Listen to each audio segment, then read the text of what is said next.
Granickas.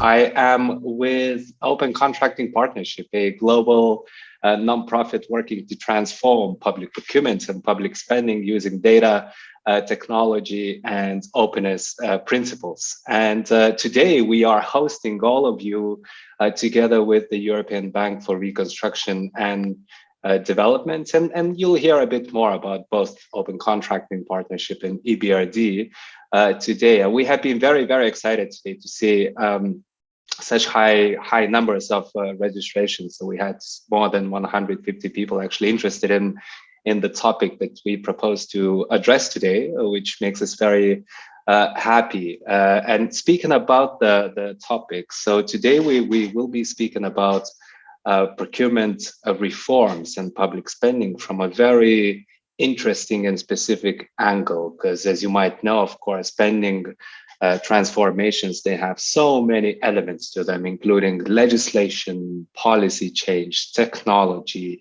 data and information, you name it. But today specifically, we are spending our time on addressing one of the most crucial elements lately in procurement reforms, and that is the role of civil society or non-governmental stakeholders specifically. So I'm sure that all of you have heard that it's important to include and involve civil society in public spending monitoring or procurement reforms. But since we are very highly interested in this topic, today we'll be deconstructing all of it and trying to understand why would we need to involve civil society, how it can help with both procurement reform and public spending generally. What are the risks? What are the things to keep in mind? And we'll do that through a conversation about few specific country examples. So we have a series of countries to address today, a series of panels.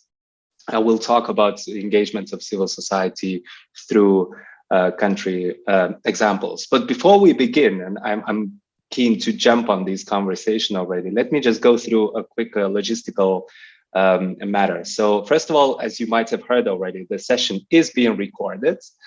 And there is a Russian, English, Russian translation. So there is this small icon that says interpretation with the world icon right below. So if you're more comfortable following in Russian, please do feel free to do that. You can do that, or in English, of course. And we'll have one of the sessions specifically also in Russian. So all of us, or most of us, hopefully, will be able to follow. Please give us a shout on the chat box if you have troubles with interpretation. We'll try to help you. This is not really a webinar. That's something I want to emphasize. This is a let's say a discussion, and we do have designated time with each and every panel to ask clarification questions. The way to do that today is to raise your hand, and we can unmute you, and then you can ask your question, or you can use the chat box. And my job today will be monitor the chat box and to make sure that each and every question actually gets addressed. So once again, we have Q&A after each and every panel, but also a larger discussion and Q&A session at the end of the whole workshop. And my job today, as I said, will be help you run the event, keep us on time, monitor your questions. When it comes to discussions themselves, my colleague Viktor will help us moderate the whole event. So let me quickly introduce Viktor. He is the head of East Europe and Central Asia at Open Contracting Partnership. And the good news is that, of course, Viktor has been leading most of our engagements that we will hear about today. So he's best positioned really to know the details of each and every project. So we're happy to have him running the discussions today. So from now on, I'll stay quiet. I'll watch your questions. I'll keep us on time. And Viktor will take you through the rest of the event. So Viktor, the floor is yours. Thanks, Karolis, and welcome everyone. I'm happy to see that we already have 90 participants. We expect some more people to join, but I suggest without any further delay to start. And our first discussion would be about EBRD and Open Contracting Partnership vision on good governance and public procurement. And we will start with Olena Koval, who is leading private sector partnership and civil society engagement at EBRD. We know that EBRD really supports open government and open contracting principles, and we are happy to have such a long-going partnership. So, Olena, the floor is yours. Thank you, Viktor. Thank you.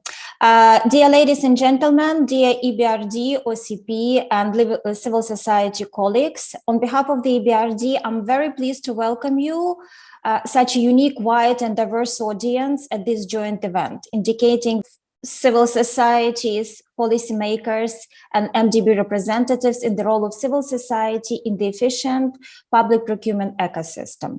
At the EBRD, we have been promoting open contracting through our projects and technical assistance for many years now. And we made it a cornerstone of the good governance pillar of our EBRD civil society capacity enhancement framework. The EBRD has also been a big supporter of the open contracting data standard and has been instrumental in developing of new e-procurement systems in Ukraine, the Kyrgyz Republic, Kosovo, Moldova, and other countries. This has helped to rethink the whole process of procuring goods and services, creating open, accessible, and timely data on public contracts in order to improve monitoring and to engage citizens and businesses in identifying and fixing problems with public procurement. And this became particularly relevant in the context of the COVID-19 pandemic. The transparency of COVID-19 response measures is becoming more and more critical, and as some of the emergency procurement policies do not withstand the test of safeguarding against corruption and procurement waste. None of these challenges can be addressed without a cohesive, coordinated effort from all actors. And such an effort can only be effective if it has the support and buy-in from the key stakeholders, such as including local communities, NGOs, and other civic groups and organizations. It necessitates civil advocacy on making public procurement emergency procedures digital and genuinely open to the public, including new rules for coordinating and centralizing procurement during pandemic conditions, publishing comprehensive data, and requiring online real-time reporting of awarded contracts.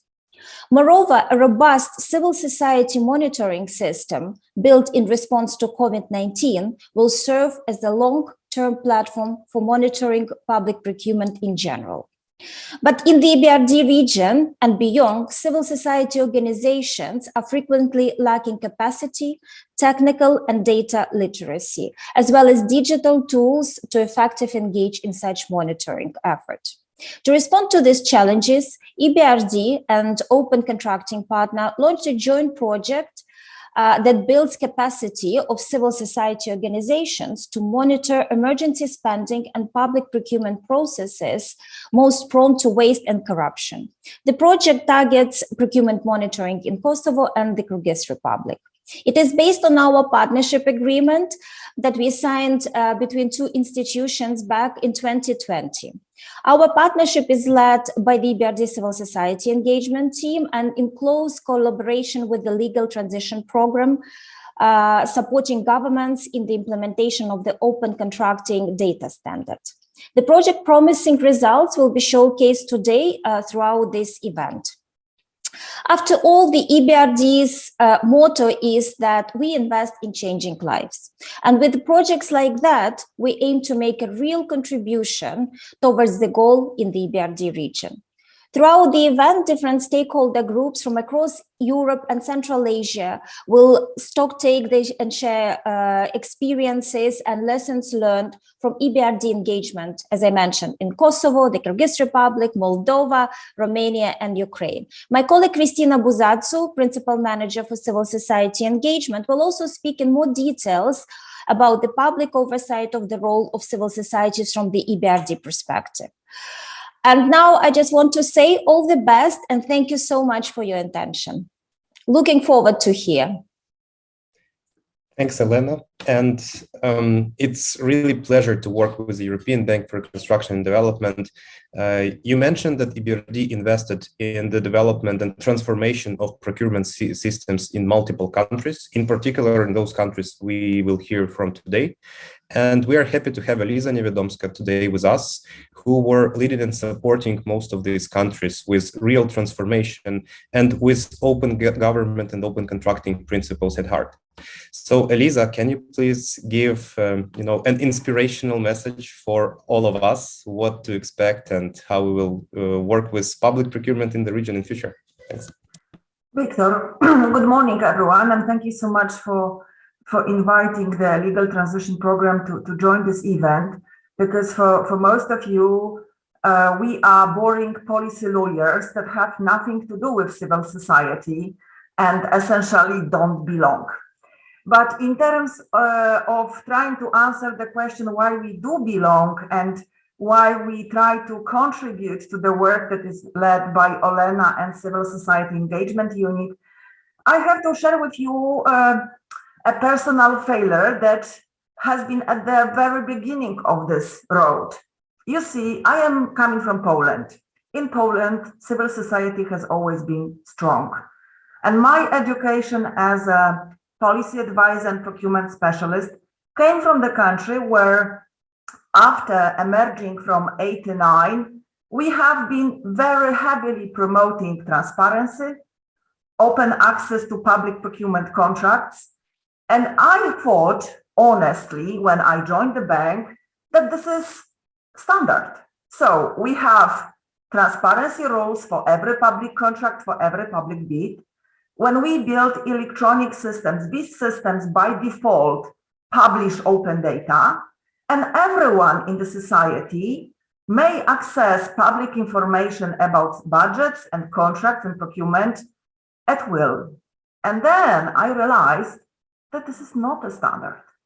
And this is where my job at EBRD has been formatted very strongly by this understanding that the EBRD is bringing to the countries of operation the standards of the rule of law and standards for transparency, in particular in spending the taxpayers' money, that are at the core of the modern economy and at the core of the transition to what we have today labeled digital economy on a global level.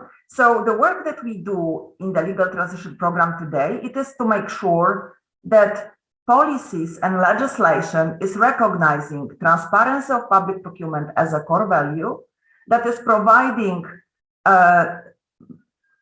accessible tools to make sure that this transparency is not only a legal declaration, but happens in practice. And finally, we support digitalization projects that are transforming public procurement from manual paper-based process to the digitally managed systems. And this is where I was very happy to meet with Open Contracting Partnership mandate and agenda, because this is provided us lawyers with an answer to the dilemma which we have always had. We knew that transparency is important. We knew what should be in the law, but we didn't know what data should be in the open for all market stakeholders. And this is the answer provided by Open Contracting Data Standard. And I am very happy that since this initial idea that lawyers should extremely benefit from guidance and support from Open Contracting Partnership, we're designing legislation and working on setting up electronic public procurement systems in the countries of operation, that we can have today look at some of the cases that have been put forward for this workshop, and to share with you what can be achieved if we have law that protects transparency, digital tools that turn this legislation into a market practice, and we build on Open Contracting Data Standard to make sure that we have a single, genuine, unmanipulated information about how government is spending state budget in procurement. So I'm looking forward to hear the views from the civil society organizations and government partners who have been working on these projects, because these are the ones that are guiding us in our work across the entire region. And now I know it sounds very funny sometimes that European Bank for Reconstruction Development is working from Mongolia to Morocco, but this is the case.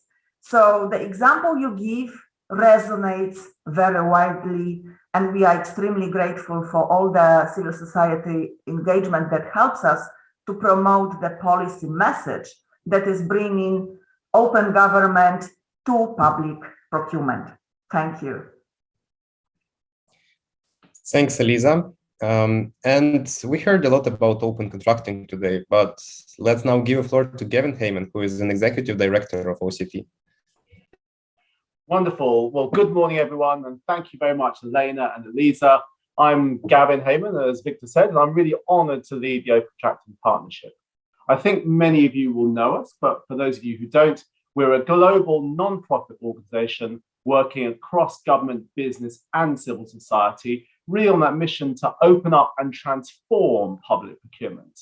And just like the EBRD, we aren't after just a bit more transparency, we're actually after a fundamental change in how procurement is done, to really shift the way that government buys goods, works, and services across the economy.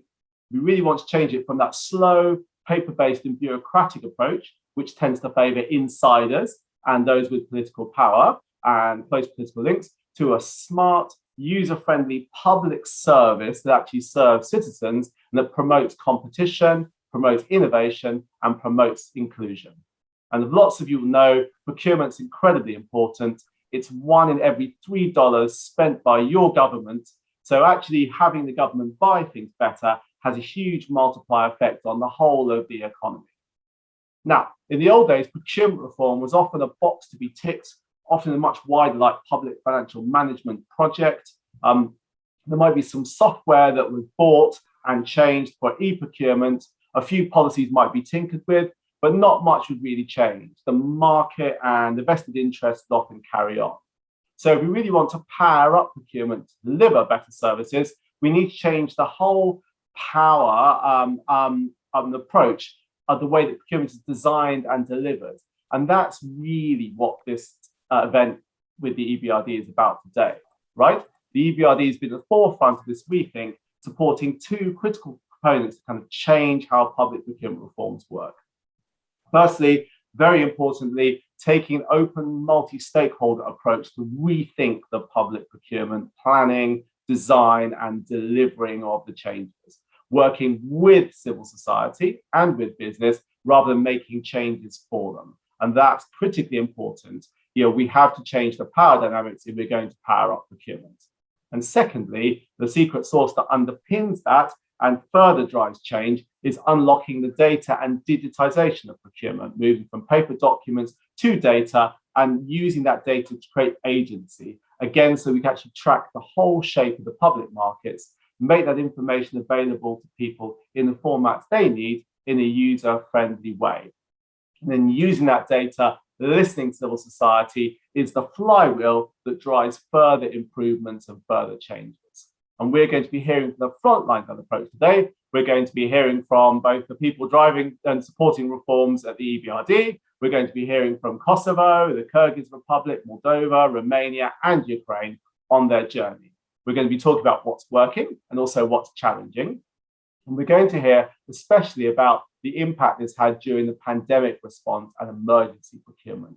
What's been so striking is this open way of working with civil society and with good data really made a difference to the emergency response, right? And we're going to hear about what's hard and what's challenging and what more we can do. Exactly as Olena was saying, if you're changing the data culture, you need to make sure civil society has the tools at their disposal and the capacity to use that data.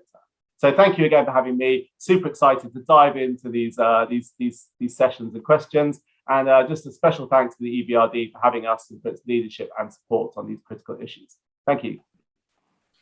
Thanks a lot, Gavin.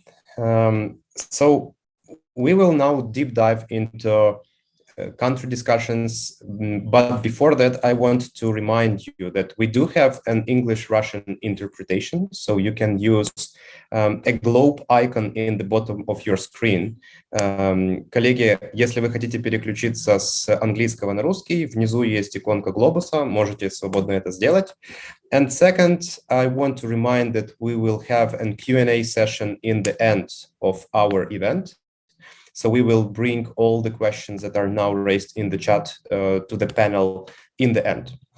But now, before jumping into country cases, EBRD invests a lot into the civil society. And actually in the chat, we see that it's not only about public procurement, it's much, much broader, right? Including gender issues, inequality issues, green agenda, and so on and so forth.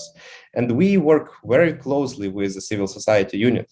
So I want to invite Cristina Buzasu, who is working with us on this particular project, to give an EBRD perspective on the role of civil society as a driving force, to promote transparency, accountability, and integrity of government spending. Cristina, please, the floor is yours.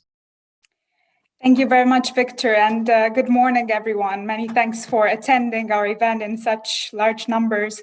I must say it is quite encouraging to see so many representatives of civil society, but also of the public sector, business community, and IFI colleagues.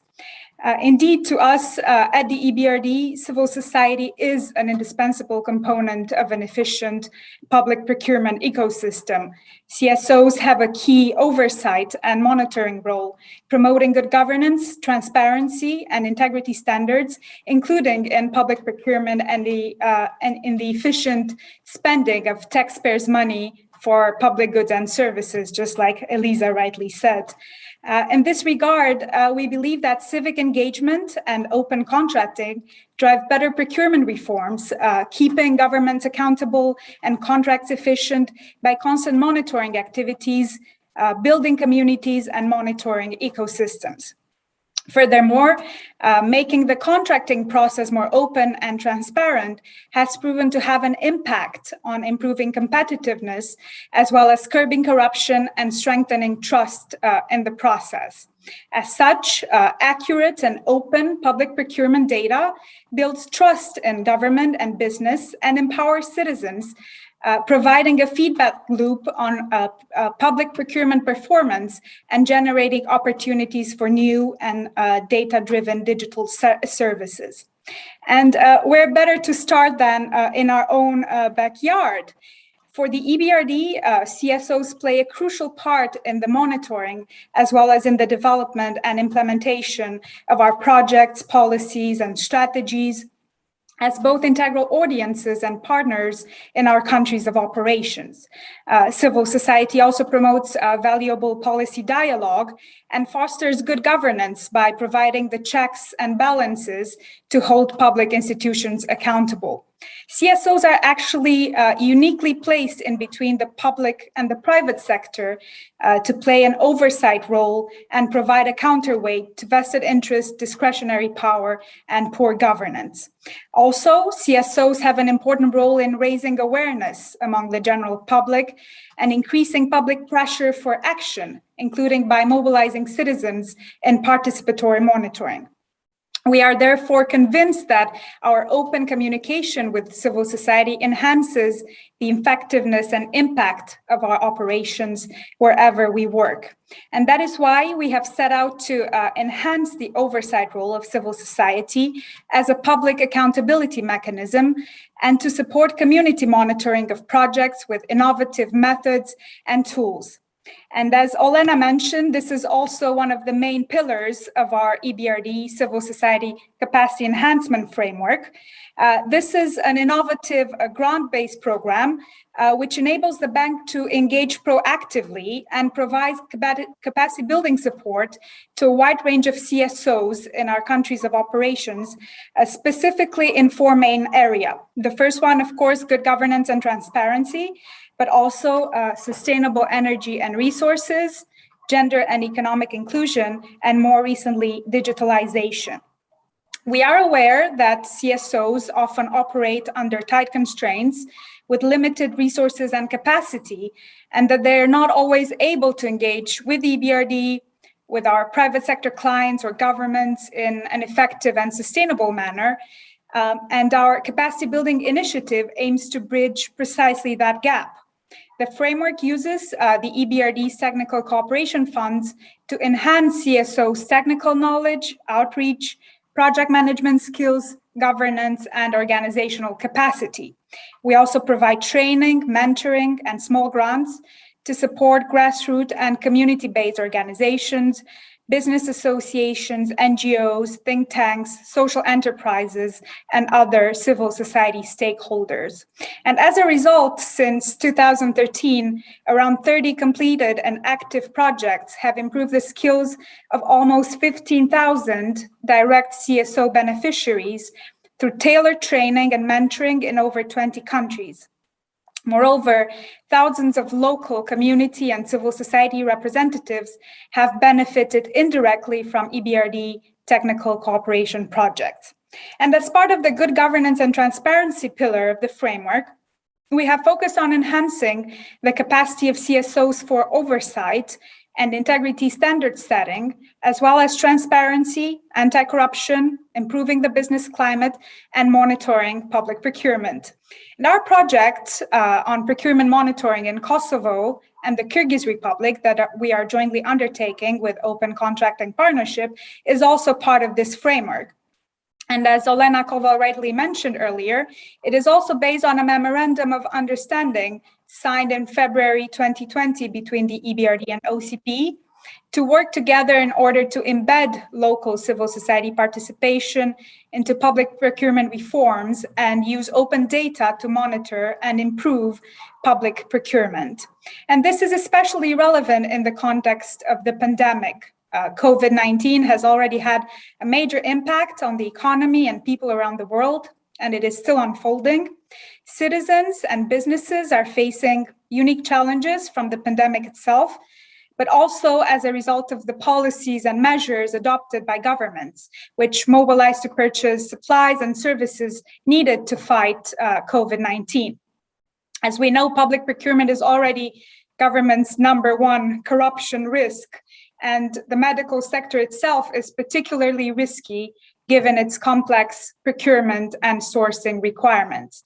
So to prevent the abuse of COVID-19 response instruments and measures, it's essential to support civil society capacity to engage in monitoring of efficient spending and delivery of public goods and services. As operational leader of our joint EBRD-OCP project on procurement monitoring in Kosovo and the Kyrgyz Republic, I'm happy to share the experience of successful civil society procurement monitoring based on open data. Our efforts so far have been aimed at building CSO capacity to monitor emergency spending and public procurement processes potentially most prone to waste and corruption in the two countries. Under the first phase, focusing on civic oversight of the immediate pandemic response instruments, the project quickly became a catalyst for community building and CSO mobilization to reform public procurement in Kosovo and Kyrgyzstan. Civil society partners were willing to learn quickly, including from each other, which helped to ensure a fast start to the project. And we were able to build on existing open contracting community activities and networks to rapidly mobilize emergency monitoring.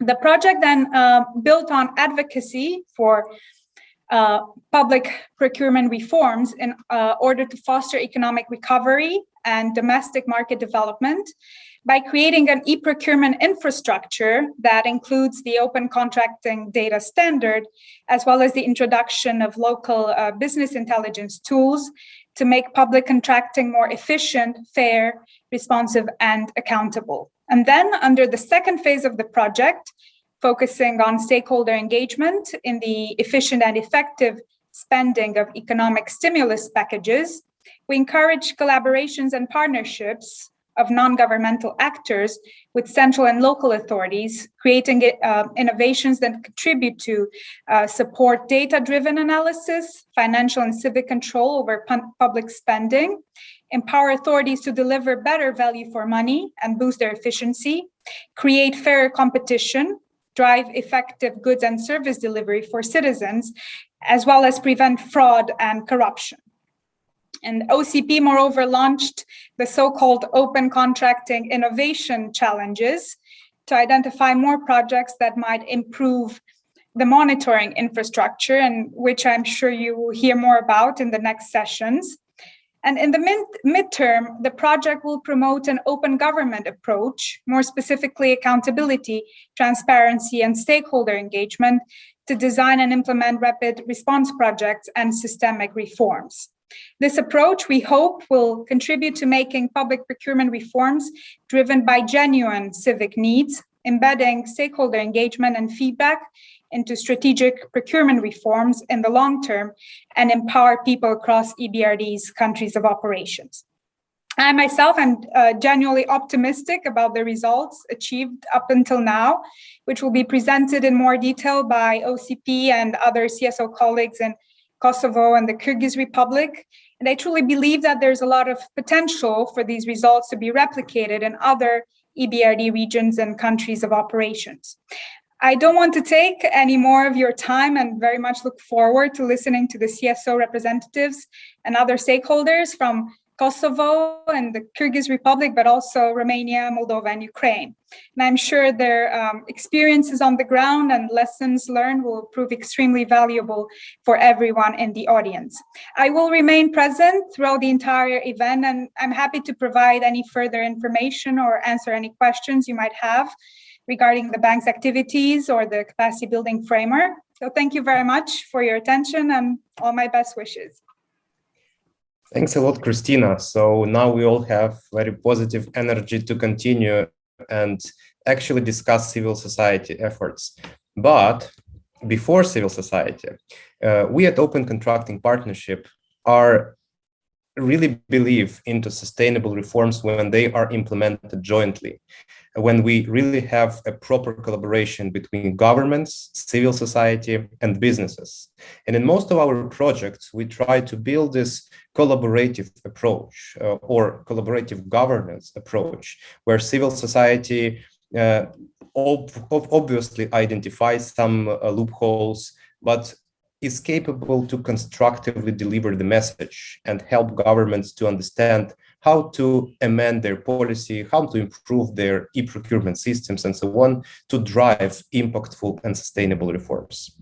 And we have several examples where government actually really not just, perceives civil society as one of the troublemakers that they have to deal with, but relied on and works in a very close partnership.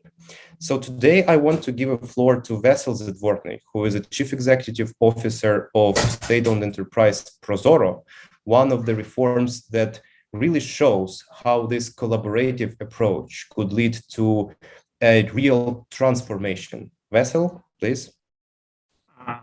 Good morning, or another, time of the day, colleagues. Really appreciate being here today.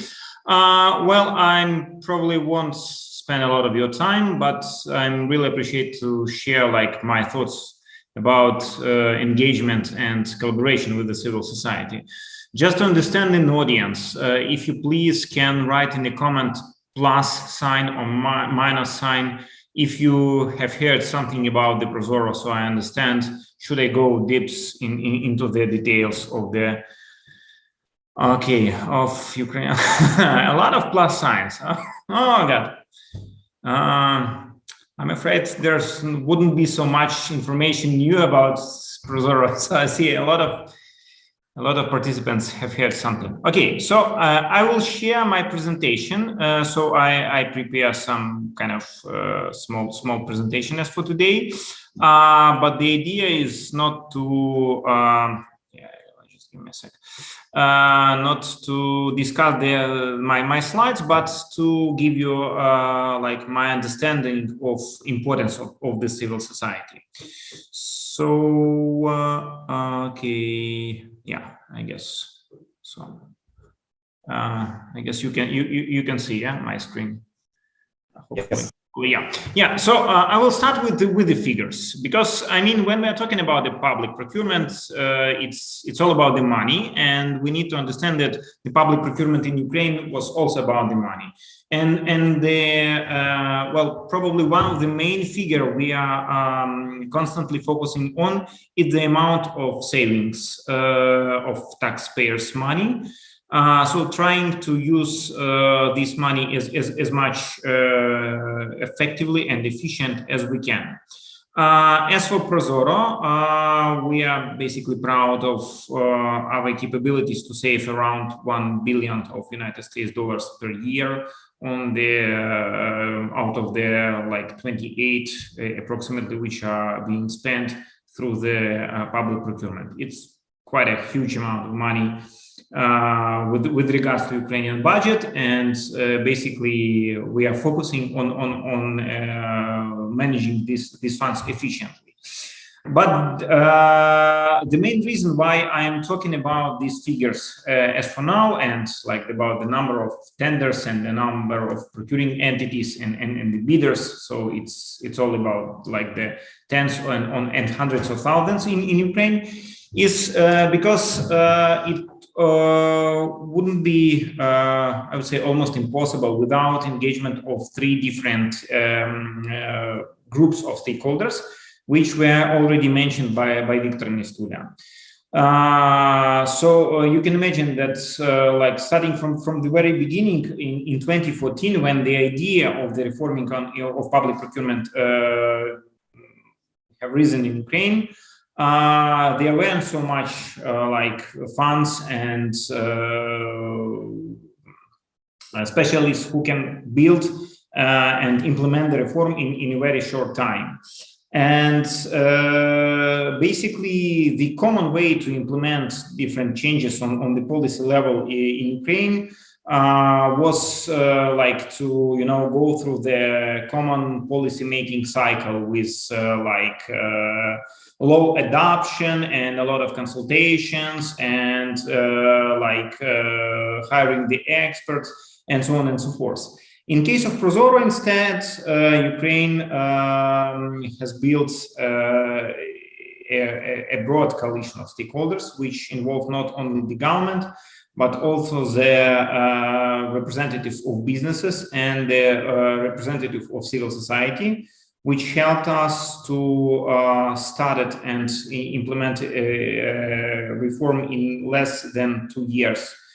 Starting from the very beginning, and which helped to build quite sustainable reforms. So again, just to remind you, ProZorro has started as a reform in 2016.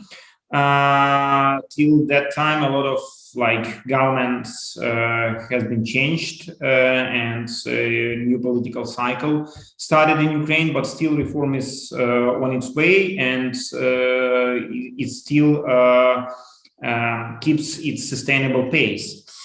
The basic reason of, probably not the reason, the basic way why we can do it this way is because we managed to gather these three different parts, and the civil society was involved from the very beginning as not like a counterpart or like a barking dog, but as a partner, which basically do the very important part of monitoring and the control of public procurement. Not only civil society was involved in Ukraine, so I also would like to present you these types of like ecosystem description. But going back to their like solid details, there are more than 10, like 14 approximately, different monitoring tools that were built by the civil society based on the ProZorro data. In order to understand and to deep dive into the public procurement data, you don't need to spend money, don't need to create kind of project to implement a different information system.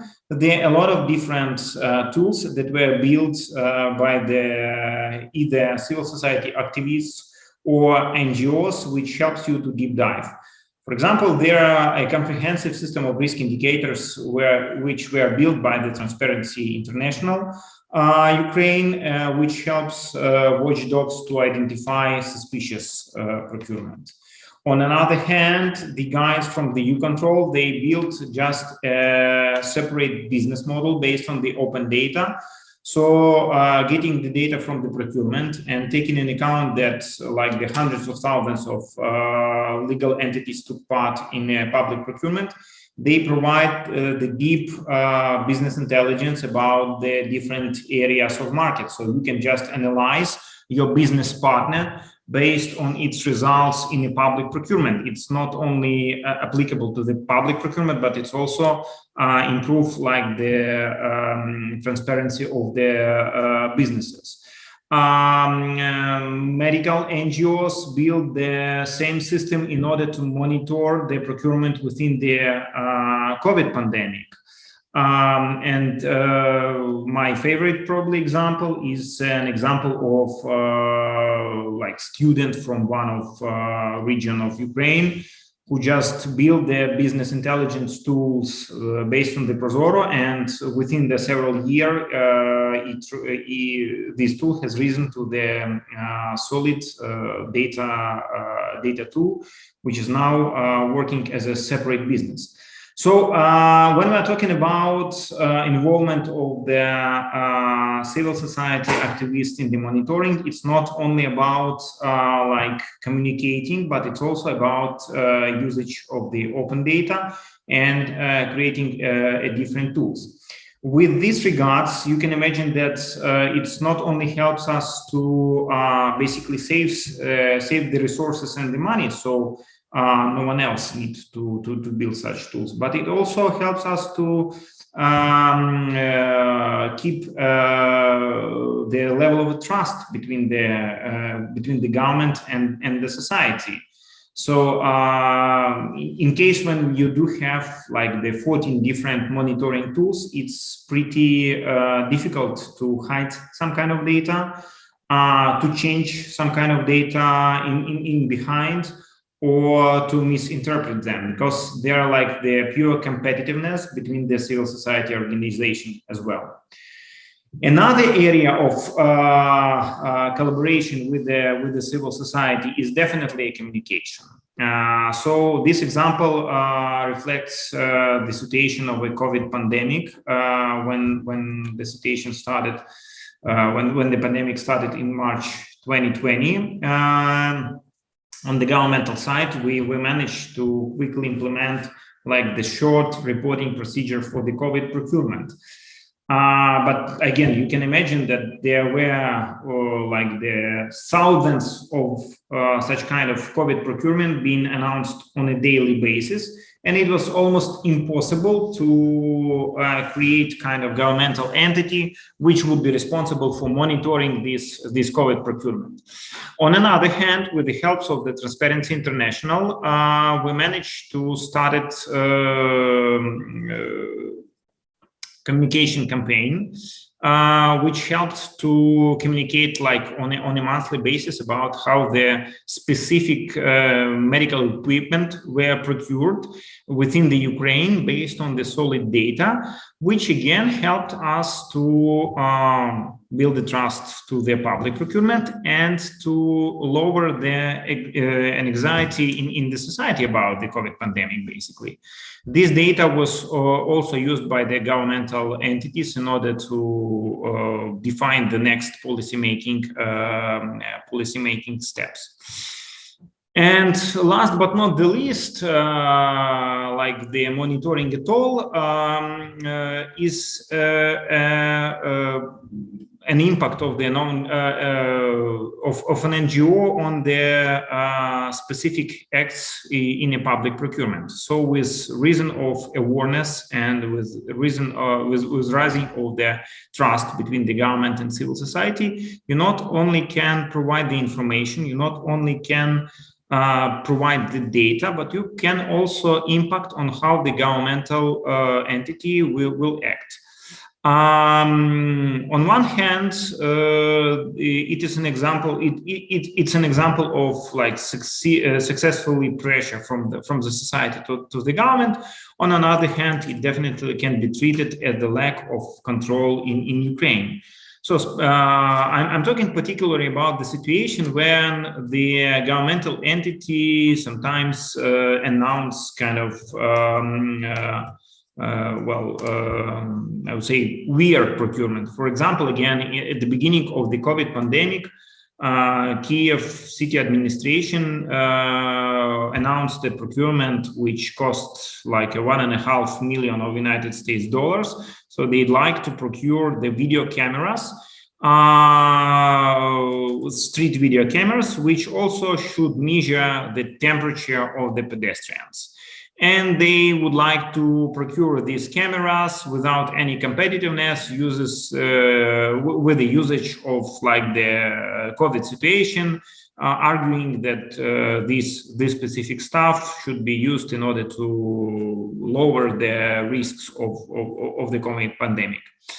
Again, just because of the data were open, just because the NGOs were the part of the procurement process, just because these data were analyzed and the analysis was going on the like daily manner, this procurement was identified in like several days after it was announced. And because of huge pressure from the civil society, we managed to involve the media, the newspapers, the bloggers, and with the pressure from the social media and civil society, we managed to just cancel this procurement on the civil society. So like $1.5 million of United States dollars weren't spent to some kind of weird part of the procurement. It's only one example of such story, but in order to give you some specific numbers, there are like almost monthly cases of such impact from the NGOs on their governmental procurements. And this basically helps us to save the taxpayers' money, going back to what I have started with. To summarize, like my small slides decks, from my perspective, civil society definitely shouldn't be seen as a separate power, as a separate and counterpart of the policy making, but rather as an important as an important stakeholder which should be involved in the collaboration within the policy making. There are definitely a variety of roles that might be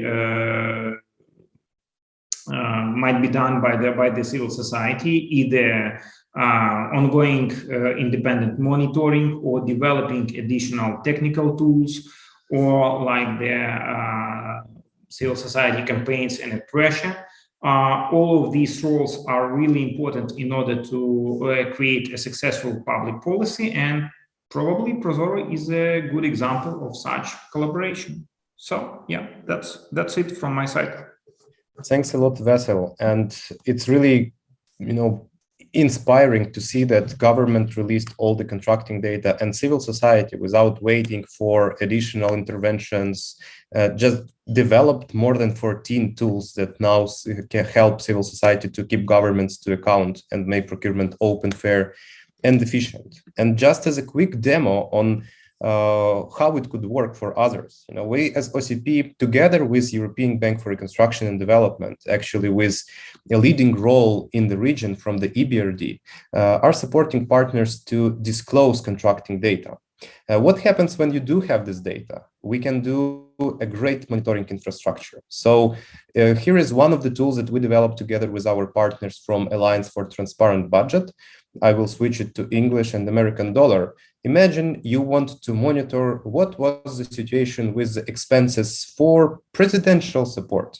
With one click, we can quickly select all expenditures for presidents, and what we see, the cost for supporting presidents was, lower in 2020, but then in 2021 it increased again. We can dive deep further and identify what was the share of direct contracts to support presidential expenses. And here we see that 44% of the contract values is actually direct. When we switch it to the whole system in Kyrgyzstan, we see that only 5% are non-competitive. If we want to see what these procedures are, we can quickly go to the list of lots and check every particular transaction about public procurement, who was procuring what, and, for example, quickly identify that in December, $29,000 were spent as a direct procurement to buy presents, New Year presents. Another quick case is Moldova, that already has OCDS and business intelligence as well. So if you want to check, for example, capital of the city, Chisinau transactions, with one click, you see 99 buyers under its control. And let's say you are a parent or you are an institution interested in educational spend. One click, we have 51 organizations, schools, kindergartens, department for education. And wow, we see all the transactions. We can switch to the value of tenders and see that most money are spent for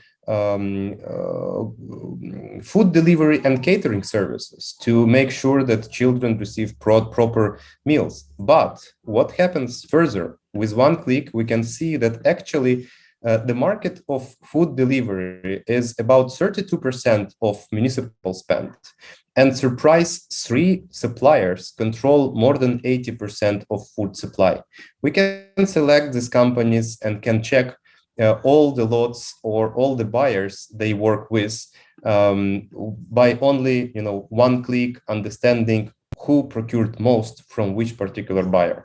That's just a quick demo how it could work. And by having structured contracting data available, we at Open Contracting Partnership, together with our colleagues from EBRD, are trying to give that infrastructure to everyone to make sure that citizens, academia, but also buyers and businesses, because you can try at least one country that provides such an advanced analytics for all the stakeholders.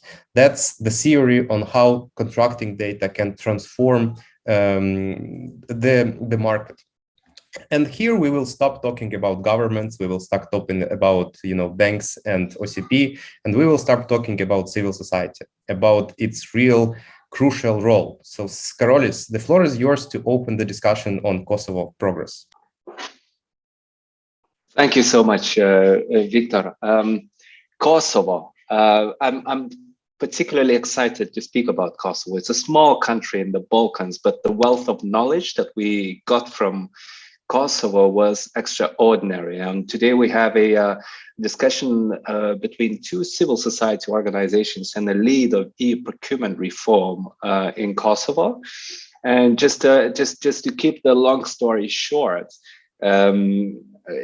governments complain sometimes or struggle with actually engaging civil society, creating infrastructure where you have atmosphere, ecosystem, infrastructure for civil society to engage. So Kosovo is one of those countries where that was exceptionally successful. We see dozens of organizations monitoring procurement. We see a handful of new monitoring tools. We see a lot of dynamics in the market and a lot of promising impacts in Kosovo. So we'll talk about that. We'll start with Ardi Shatri, who works with Levizia Fall. In English, that is Speak Up movement. So Ardi will tell us about his organization and the role that his organization played in procurement reform, and talk about the challenges that they have had. So Ardi, the floor is yours now. Hello, everyone. Just wanted to make sure that you can hear me clearly and I can continue. Okay. Hello, everyone. Again, my name is Ardi Shatri. I work at the Visa Fund. I will be doing mainly a short presentation regarding what the Visa Fund does and how has that impacted in shorter terms. And then if you have any questions, we can surely answer them during the discussion.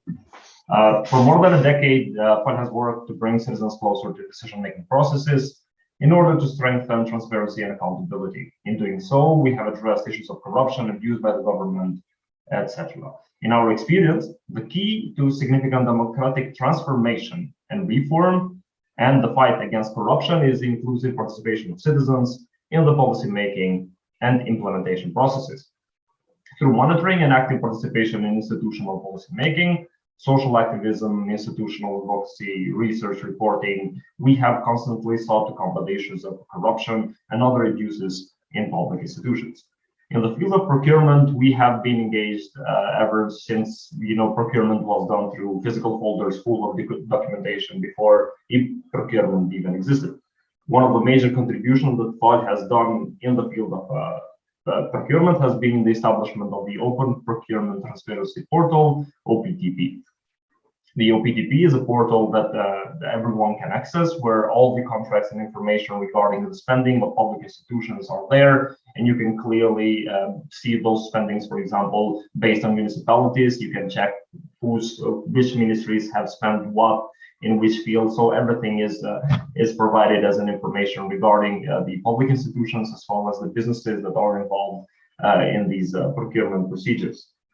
It has been quite an interesting development as a portal, and we are further looking to disseminate it, share it with institutions, share it with civil society organizations, with media outlets, in order to make sure that it is used more and that everyone does their contribution in monitoring procurement. We'd like to appreciate the cooperation of the Public Procurement Regulatory Commission during the establishment of the portal, because the data that they shared with us was very important, as well as we hope on their cooperation in the future again regarding the inclusion of API in the portal. Also, we'd like to thank Telegraphy, which is a media outlet and is now a partner in using and further promoting OPTP. They have been using and writing articles regarding the procurement, as well as are further involved in sharing the portal in their outlet. We are currently working with OCP, and this has been a very interesting experience in general, because we, as Karolis explained, we are the later stage of procurement reform, and it was a very philosophical discussion, always trying to understand where we are looking forward to, what do we want to do in the future, and see how can we bring further change that uses the already established reforms that have happened in Kosovo. And this discussion was always philosophical, so I'll try to keep it less philosophical now and explain what we're doing. We are looking forward towards a more holistic approach on procurement, trying to see the underlying between the government, citizens, journalists, private sector, as well as the CSO sector, and how can we combine everything into one joint effort in combating misuse of public money. A full study has been carried out right now on the private sector, trying to understand what the perception of the businesses regarding procurement is. Since the major goal of the whole reform on procurement has been to, by the end of it all, have better streets, better hospitals, better quality of life in general, then an increased participation of private sectors ensures better quality of offers. And we believe that we wanted to see and understand what the perception of the private sector was, and how can we use that to further promote the inclusion of the private sector in procurement. And the main findings of the studies have already been presented, as well as a few infographics will be shared on the upcoming weeks. We are cooperating with Telegraphy using OPTP as a mechanism for further monitoring government spending and providing news that spending to ensure increased transparency of public spending. Furthermore, we will be providing prizes for best journalists that have investigated and reported misuse of public procurement, and this is only in as an attempt to further increase participation in journalism, because we believe that media plays a big role in the whole underlying of that holistic approach. On another note, we are in the later stages of implementing the TPPR index, which is the transparent public procurement rating. which we believe it will provide the necessary feedback for the public consultation of the new draft law on public procurement, which the government agenda is expected to be finalized by June. So we believe that having this index is going to be providing us with a lot of feedback and information that we can use when we are at the consultation stage, trying to understand what the mistakes of the past public procurement law have been, and try to learn these mistakes and not repeat them with the new law. And we believe that having this index is going to play a major role in it. Also, a workshop is planned with the civil society sector, and with Karolis and OCP, we have been under plenty of discussions regarding the next steps, what should we do. So we believe that a joint civil society sector effort to push forward the final reform of involving citizens, further involving citizens in monitoring procurement. So for example, using everything that we have by all the civil society organizations, such as using open data, using OPTP, using the Red Flags platform from Democracy Plus, and combining this all into a joint effort, like follow the good examples of that were explained by Prozoro. So for example, using examples of Dozoro. And having in mind the words used by the previous colleagues, we don't want to be barking at public institutions, but build partnerships and assist them to better implement procurement reform, as we believe that to be a very important step. I will end here, and I would be glad to answer any questions at a later stage if necessary. Thank you. As I said, we do have an option to have immediate questions, for the panel. So, and we actually have a question for you, Ardi. So just to extend your speech for a second, can you tell us what was the hardest in the whole reform process? What would be the key recommendation for a CSO who wants to reform procurements in its country? That is a very interesting question. I mean, we've been discussing these kind of, learned lessons for a long time. And I think that the hardest part has always been making citizens more aware of public reforms or procurement in general. So people do not really care about public spending if it doesn't directly touch their pockets. And we have been struggling with getting people to care about procurement in general. So the more people care, the harder it will be for the government, for example, to misuse public spending, because people will be monitoring them. So here we believe that a lot of push from the civil society sector could get people more involved. For example, trying to flag out the exact misspending and how much has that impacted citizens' life. I think this should be and could be one of the main ways of getting people to care about these kind of issues and getting them more involved in procurement. But yes, I would believe that the hardest has been to get people to care more about procurement. And what I would recommend for other CSOs wanting to reform procurement is joint effort of the civil society sector is one of the best ways, because civil society does represent the citizens' voice. And a joint effort is way stronger than a single effort from one CSO in this regard. If that answers the question. It does. Thank you, Ardi. Thank you, Gavin, for the question. The highlight of your contribution, Ardi, today for me is this holistic approach. You spoke about perceptions of companies, of businesses in Kosovo.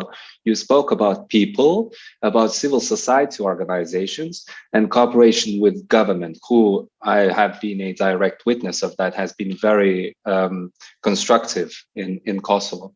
And speaking about that, the next speaker today is Agron Ibishi, representative of Kosovo government, head of e-procurement unit at Public Procurement Regulatory Commission, who is in charge of procurement reform in Kosovo. So Agron, we have you today for 5, 7, 9 minutes, just to tell us what happened. How is it that 5 years ago procurement in Kosovo differs from procurement in Kosovo today so drastically? So the floor is yours. If you want to share a screen, please do that. Okay. Hi to everyone. And I would like, first of all, to thank you, the organizer, for this meeting and for this invitation sent to me to share some information about the developments or key developments that we did as a government in recent years, and that are in function of strengthening of engagement of civil society in monitoring of procurement activities and contract implementations. So I will share the screen now, just to show you some information or some notes that we did in recent years.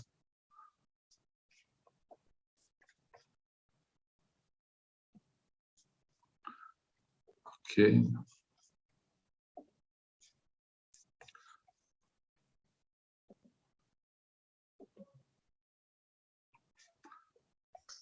Yes, we can see your screen now. Okay. So you can see the screen. So I will start from the key developments related with the procurement, public procurement that is done in procurement in recent years from the government side. So transition, the major reform that we did, or the Public Procurement Regulatory Commission did in recent years, was transition from traditional procurement to electronic procurement.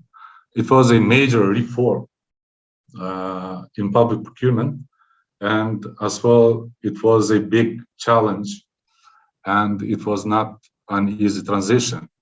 So this transition we have started with, with implementation of the e-procurement system in Kosovo, and adoption of the e-procurement and introduction in use of the e-procurement tools for conducting of procurement activities in public procurement sector at government level. So this implementation of the e-procurement has started, in the screen you can see that we have started introduction in use of the e-procurement in 2016, and we have continued to date. So I will not be too long in this screen, because we have a lot of things to talk about that. But I will highlight one of the biggest jump we did in 2019, when we have decided, or the government has decided to make mandatory electronic bid submission for all type of procurements, and all type of procurements in all procurement or contract values. Then at this date, or in this big jump, we did also the other big step with decision to publish signed contracts in full content, or the contracts that are signed through procurement procedures. Because till that date, or till that moment, all contracts have been closed or have not been disclosed for public by contracting authorities. So this was the biggest jump that we did in implementation of the procurement system, and something that was related with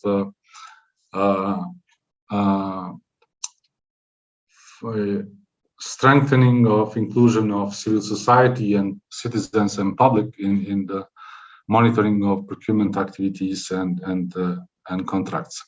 So I have to say that implementation, or we are confident that implementation of e-procurement has automated processes, procurement process and contract management at both government and business sector side, and the increased operational efficiency in procurement at contracting authority and economic operator side, reduced operational cost and time, increased competition almost in all type of procurements, because we have the data about this increase of competition in all type of procurement procedures, especially for those procedures that are with low value. And we saw, or we noticed, that suppliers or small businesses are more interested for competition in procurement procedures. Then we have increased transparency in public procurement, very high across contracting authorities, or all contracting authorities, because we have all contracting authorities included in this in use of the e-procurement system, because the e-procurement system is an unified and centralized system and end-to-end system that is in use for all contracting authorities at municipal level, central level, and public companies. So e-procurement, implementation of e-procurement enabled real-time monitoring and audit of procurements and contracts by government agencies, and that was more important, has enabled the involvement of all parties, citizens, CSOs, oversight, media, journalists, professional associations, and other non-government stakeholders in monitoring of procurement activities and contract management. But I have to say, I am speeding up because due to the time, Karolis, but I will be ready for any question that you may have during this event. So public procurement reform, I have to say that this e-procurement implementation was not with challenges, or this transition was not without challenges. For example, existing legislation in force still was speaking for paper bids or procurement, especially the main legislation or primary legislation. Then lack of digital literacy across users, large number of users to be trained, then complexity of such IT systems, multi-language, large number of procurement documents, templates used for conducting of procurement procedures through the e-procurement system.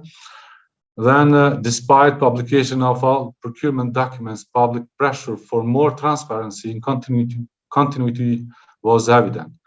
Especially, they wanted or they needed publication of procurement contracts in machine readable format.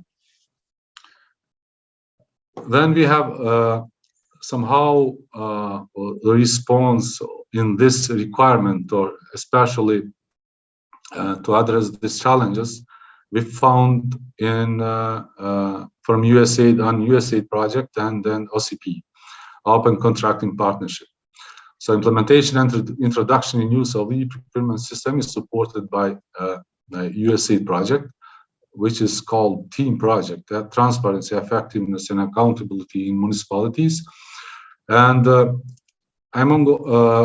mainly the project has supported the PPRC with technical experts and expertise, development of video tutorials for use of e-procurement by contracting authorities and economic operators, development of awareness programs, development of contract management and past performance evaluation of contractors module. These two modules, this support, it was very high importance for somehow to complement the e-procurement system as a system for conducting e-procurement procedures and contract management implementation tools as well. And through the USAID project, the officials or the experts from USAID project have initiated cooperation of the PPRC with OCP, Open Contracting Partnership, Management and OCP technical team. So this was start of the cooperation with OCP was very important point for PPRC and PPRC IT team, who was dealing in daily basis with management and administration of the e-procurement system. So implementation and introduction in use of the contract management and contract performance evaluation modules and cooperation with the OCP were the most valuable support we received from USAID project, because there was a lack of data about the status of the contract under implementation, and published procurement data were not in machine readable format, which was a high demand by civil society organizations and all other stakeholders. And along with automation of procurement processes related to the contract management and contract and procurement processes and contract management at CA and economic operator side, transparency of published procurement and contract management implementation data is set to very high level. I have to highlight some points that related with support and cooperation with the OCP, and which cooperation has started in. I think we have started cooperation in 2018 to meet both teams together through in person. We had meetings in person. We had meetings, regular meetings with OCP help desk team. So with cooperation with the OCP management and support provided by OCP help desk team, we have realized to develop and publish a web API for publication and disclosure of procurement data according to the OCDS standard, thus enabling or supporting the civil society organization to use this data for deeper analysis and increased transparency. So I have to say that this web API that we did or that we have developed, it is developed by IT officials in PPRC, but with a strong support and an excellent support from OCP help desk team and help desk management and OCP management as well. So the first version of the tool, this API has been ready for use by selected civil society organizations, D+ and Revizia Foil, during first quarter of 2021, while for public or all interested parties, the tool was available and accessible by mid of June 2021 in this link that, or through this link that you can see in the screen. So again, we have to note, I have to note that the role and support of the OCP has been of particular importance and very valuable due to patience and dedications of an excellent OCP team and help desk team in guiding the PPRC in mapping data from electronic procurement system according to the OCDS schema, because it was not an easy job to do that. Without OCP support, I don't believe that it would be possible to do that, because the data that are currently in the system, in electronic procurement system, are in different formats and with too many templates in multi-language is there, because we use 3 languages here: Albanian, Serbian, and English. So and really I appreciate the support that OCP has provided for us. I have to say about something about the next steps that we have to do, or we are planning to do as a PPRC and the government related to the procurement reform. We will continue advancing of the OCDS web API with information or data related to contract implementation progress, contract statuses, disbursements, and the other data related to the contract implementation.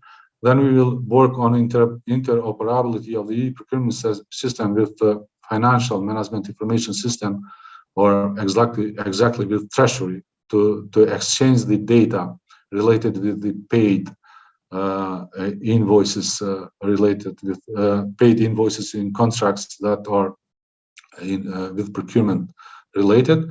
Then enhancement of complaint system module with the e-procurement system, and then we will continue support with civic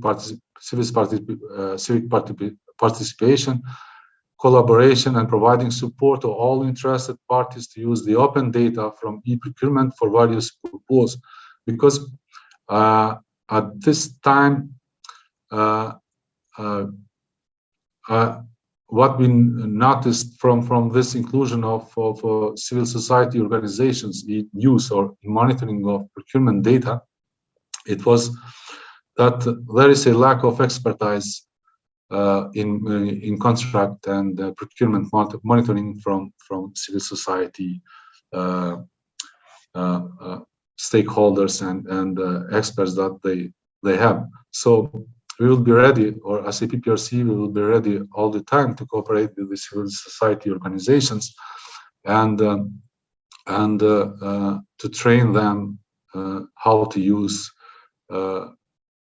in better manner the all procurement, or somehow to train them to understand procurement processes, to understand procurement documents, to understand everything that it is related to the procurement.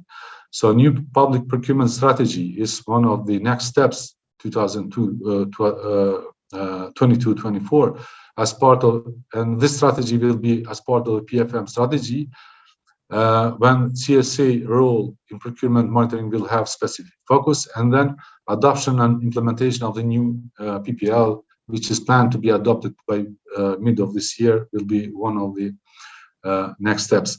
In this, my presentation or my speech, I forgot to say something about the outcomes that we realized with implementation of the procurement and publication of web API according to the OCDS.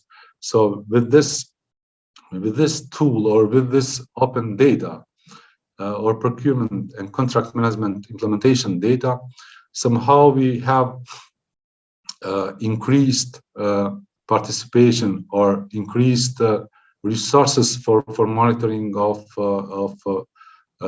procurement activities and contracts that are signed through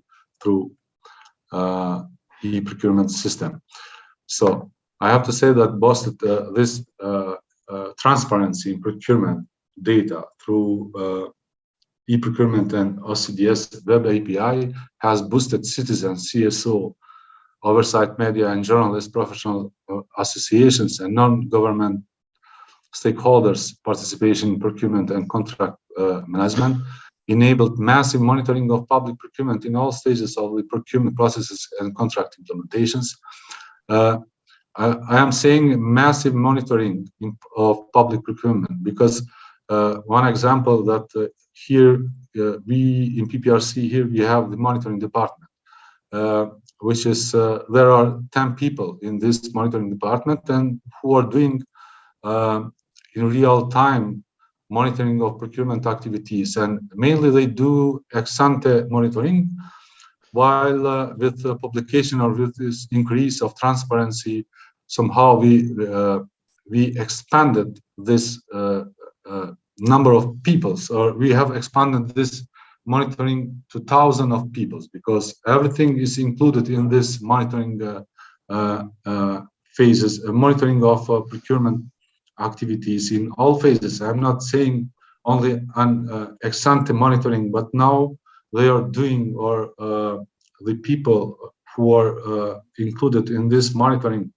like citizens, CSOs, and the others, are monitoring not only ex-ante, nor they are not doing only ex-ante monitoring, but they are doing also ex-post monitoring of procurement activities and contract management implementation.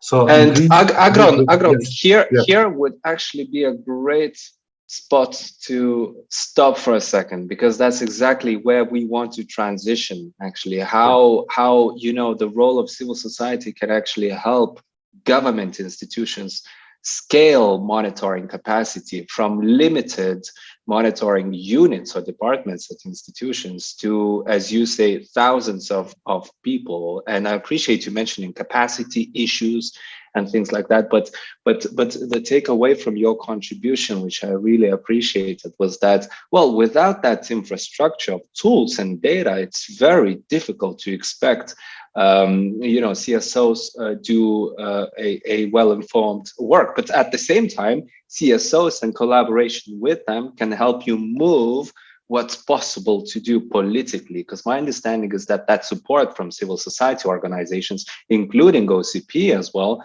has been useful in actually moving the possibilities further. So I really appreciate that. And I want to illustrate with a specific example here. So I will thank you here, Agron. I will ask you to stop sharing your screen, and we'll ask another colleague from Kosovo, Debora Peci, from Democracy Plus, to actually share of how civil society uses the data and how it can scale. Because Debora is exactly thinking about the questions such as how can you involve more and more people into monitoring and corruption tracking and things like that. So Debora, if you're with us, please, the floor is yours. And Agron, I still see your presentation. So if you would just stop sharing your screen now, that'd be helpful. Thank you. Debora, the floor is yours. Okay.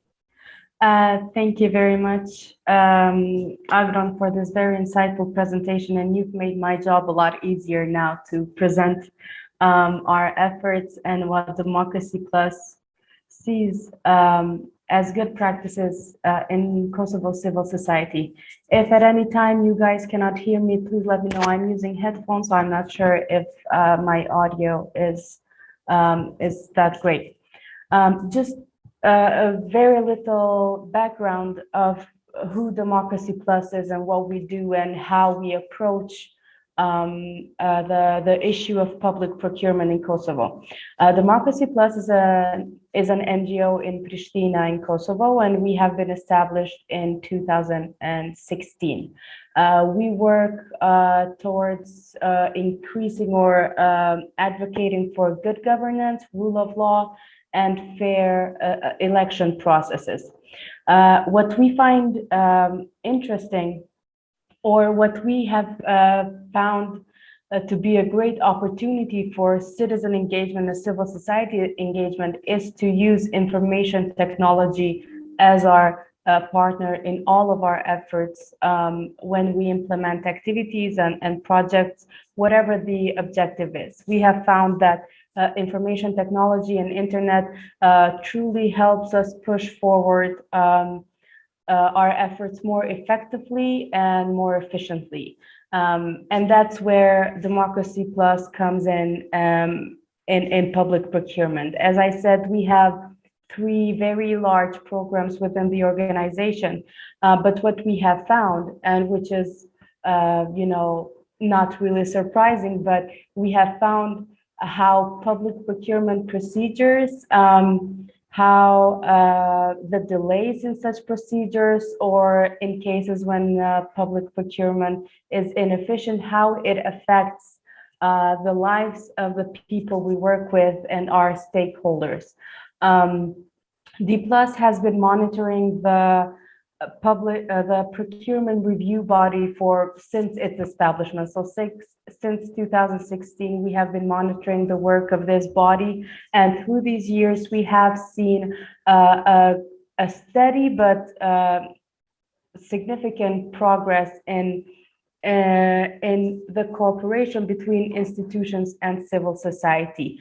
The practice that we as an organization utilize is that we choose to work with civil servants, so people who have been in the institution for years and who will continue to be in the institution for years to come. In that order, we secure sustainability in our efforts, and also we ensure that our recommendations and our proposals to the institutions are sound and make sense to the people who are going to implement them. As you saw from Agron's presentation, of course that as civil society, we may have great ideas, and we may have 100 proposals of how to address one issue. But then when it comes to the implementing part, it is the institutions or it is the officials who have to implement these recommendations. And in some cases, we have seen that we have requested, what we have requested is really a complicated procedure that the institutions cannot really implement successfully. That was the case with, well, that wasn't entirely the case, but something that took us way longer than what we had planned on paper was the red flags platform that Ardi mentioned in his presentation that we have together with Niewiadomska. They have the open procurement, Democracy Plus has the red flags, which is an online platform which automatically, so it lists all the public contracts, and any contract that has a red flag on it, either they haven't uploaded all the needed documents, or they haven't respected some deadline or something like that, you see a red flag by the side of that contract. In that case, journalists, civil society members, citizens can be informed on what contract is not being signed properly or is not respecting the procedures. So in paper, this was a very easy process. This was very simple. We take the information from the institution, we upload it automatically, and then voila, there you go, you have it. But it wasn't like that in practice. And it wasn't because there was lack of collaboration, but it was because the institution had to change the way they store their information. They had to give us some access that the civil society hadn't had before, and then we had to really be specific about what we're requesting and what we want to present to citizens and why citizens need to know this information. So, but thanks to the way that we work, to our methodology, that we always consult with public officials and with civil servants, we always take their opinion into consideration. It was very easy to have this, to develop this platform once the technical aspect of it was established and it was developed. So as I said, D+ has been monitoring the public procurement both in the local and in the central level, and there are many challenges that institutions face, and there are many parts of the process that sure need to be better and need to be improved. But what we have also seen, we have seen the improvement in transparency and in ease of access to information, thanks to the platform of e-procurement, where all the contracts should be, or now it's a legal obligation to be uploaded on that platform. It has made our job way easier as civil society to monitor not only the procurement review body, but also to monitor municipalities, ministries, hospitals, any public institution that is relevant to our stakeholders. And then I personally work towards increasing efficiency in local governance. So, and I personally meet with a lot of citizens, and I see firsthand how delays in procedures affect the lives of citizens directly. So you have cases of, for example, in municipality of Dragash, as of October, the tender for water supply has been in the complaining process for over 4 years now. And Dragash is a very remote municipality, so the citizens already face a lot of issues, and on top of that, they lack water supply. So when Ardi said one of the biggest challenges remains on how to engage citizens in monitoring public procurement together with us, we really have to use examples that directly affect their lives, such as water supply, public lighting, building sidewalks, building roads, and stuff like that. So in theory, when you ask citizens what they think of public procurement, they don't really have an opinion, because it sounds like something that is so far-fetched and something that doesn't affect them. But then when you explain to them, okay, you have been complaining about the school, the reason why the school building is not being built is because this process is, so the tendering company, they are complaining, and yada yada. So it's this whole process, and now we are seeing an increase of citizens' interest in monitoring, and they want to know how they can be our allies in our monitoring activities. So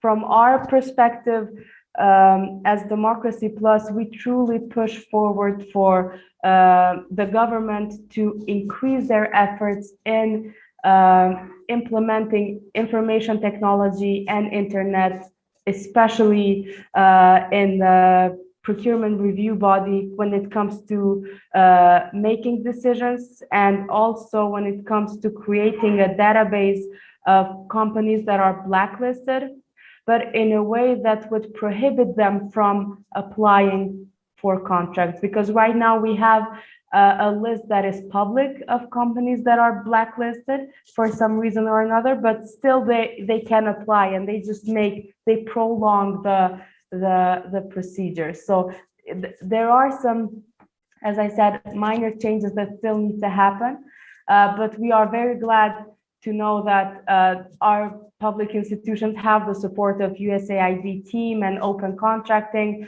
And so it's a really, I think in public procurement, it has been a very successful triangle. So we have the support from international donors, we have the readiness of institutions to implement the recommendations, and then we have civil society who are constantly engaging in monitoring, in informing citizens, in raising awareness, in mobilizing communities to understand better how public procurement affects their lives.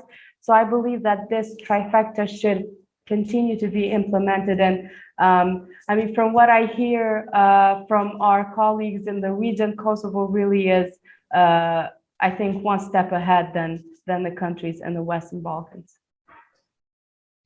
It is one step ahead, Deborah. I think, you know, it's especially in terms of the dynamics of civil society in the country. On that, we've only heard 2 representatives of civil society today from Kosovo, but I have to tell you that there are multiple others who are doing exceptional work. Just to mention Open Data Kosovo, for example, and we have somebody from Open Data Kosovo here today as well, has been doing a great work on COVID monitoring, for example, and with working with the municipality of the capital city of Kosovo, Pristina. So there has been a lot of dynamics on the full sort of account and story on who did what in Kosovo. We at Open Contracting Partnership put together a short story, so to say, which the link of which I've shared in the chat. So if you're curious just to see who did what were the effects of it, what were the outcomes of it and impacts, feel free just to click that link and go through. But for now, let's conclude on Kosovo, just being mindful of time, and we are running a few minutes late. I did see a couple of questions also to Agron and to others. We will try and answer them in Q&A sessions. So all of the questions that you have been posting on chat, I've captured them, and we'll try and group them and have them answered in Q&A session. I hope you had a chance to grab some water or coffee. And now we will move to our Kyrgyz Republic session. Before the session start, I would like to ask Agron to help to answer a question of your peer from Lebanon, Lamia, who is now dealing with a challenging reform in Lebanon. So there was a question about OCDS implementation and what kind of teams were involved. So it would be great if you can answer now in a chat. And dear colleagues, the next session will be in Russian. So you can use the interpretation button to switch into the Russian. And I will continue in Russian. Коллеги, сейчас мы перейдем к обсуждению прогресса в Кыргызстане. И Кыргызстан с точки зрения прозрачности государственных закупок – это такой островок прозрачности в Центральной Азии. По рейтингу прозрачности это самая прозрачная страна. Однако, конечно же, прозрачность не означает подотчетность и эффективность. И для того, чтобы трансформировать государственные закупки и действительно делать их справедливыми, открытыми, для того, чтобы они обеспечивали население необходимыми товарами, работами и услугами, очень важно вовлекать гражданское общество и поддерживать его способность работать с государственными закупками. В активности гражданского общества Кыргызстана у нас точно нету никаких сомнений. Да, за последние несколько лет мы видели, как Кыргызстан и граждане Кыргызстана смогли противостоять, скажем так, коррумпированному государству и сделали несколько революций. И последние несколько лет мы работаем вместе с Министерством финансов, вместе с организациями гражданского общества для того, чтобы помочь раскрыть данные, повысить открытость, прозрачность и способность организаций гражданского общества осуществлять мониторинг, контролировать, как расходуются деньги населения. Сегодня с нами на сессии будет 3 замечательных спикера. Это Estebesova Batma, которая возглавляет общественное объединение «Социум». Объединение, которое работает с пациентскими организациями и занимается мониторингом в сфере здравоохранения. Это Eraliev Edil, который возглавляет партнерскую группу «Прецедент». Victor, sorry to unmute and interrupt you. Just say you can hear both your Russian and the English on the English channel, so you're louder than the English is. And I think several people are saying that in the comments. If the translator can mute you, then we can hear them in English, and everyone should hear things clearly. Thank you. Yeah. Хорошо, спасибо, Гевин. Так, сейчас должно быть лучше, надеюсь. Спасибо. Thank you, way better. Thank you so much, translator. Apologies. Да, и поэтому, коллеги, второй спикер – это Edil Eraliev, который занимается юридической поддержкой, мониторингом закупок и расскажет, скажем так, как работает гражданское общество в этом направлении. И Ekaterina Reznikova из журналистской организации КЛОП, очень известная в Центральной Азии. Без лишних задержек я хочу пригласить к выступлению Батму Estebesovу. Батма, я буду показывать ваши слайды, поэтому здесь я вам помогу. Пожалуйста, можете включить камеру, включить микрофон и приступим к нашей сессии. Добрый день всем. У меня немножко проблемы с камерой, там с проводом не достает, поэтому я, наверное, потом ее выключу, а вы поможете мне демонстрировать мою презентацию. Хорошо? Да, поехали. Значит, мне очень приятно, и для меня большая честь участвовать в сегодняшнем мероприятии. Мы новички в сфере продвижения в мониторинге закупок, но тем не менее я хотела немножечко рассказать о тех небольших шагах, которые мы сделали в этом направлении, и о себе об организации, потому что нас мало кто знает. Меня зовут Батма Estebesova, я являюсь руководителем общественного объединения «Социум» и возглавляю также коалицию за бюджетную адвокацию. «Социум» у нас работает с 1998 года. Я хочу рассказать, почему вот эта работа в сфере госзакупок стала у нас теперь одним из самых главных, но не самых главных, а одним из важных приоритетов настоящей работы. Дело в том, что даже сама моя презентация называется «Важность мониторинга государственных закупок с точки зрения гражданского общества». И буквально несколько слов о том, какую работу мы сделали, потому что мы организация достаточно в Кыргызстане известная. Мы продвигали программы снижения вреда, а также профилактики СПИДа и других социально значимых заболеваний. Они у нас развиты, у нас их руководители самодостаточные, программы известны везде, но с учетом того, что в последние годы у нас стало сокращаться донорское финансирование, мы задумались о том, как же сохранить те программы, с которыми мы работаем. Батма, прошу прощения, Батма, вы можете, пожалуйста, ближе к микрофону говорить? Вас очень плохо слышно и переводчикам сложно переводить. А сейчас слышно? Сейчас слышно, да, спасибо. Вот, я хочу сказать о том, что наша организация в последние годы в связи с сокращением донорского финансирования стали работать в направлении бюджетной адвокации, то есть поиски альтернативных источников помимо донорского финансирования. Поэтому мы обратили внимание на наш бюджет государства, на наши деньги налогоплательщиков, для того, чтобы наши проекты в сфере общественного здравоохранения получали адекватное финансирование. Поэтому несколько примеров, что мы сделали. Вот мы поняли на этом пути нашей работы, что очень важно партнерство.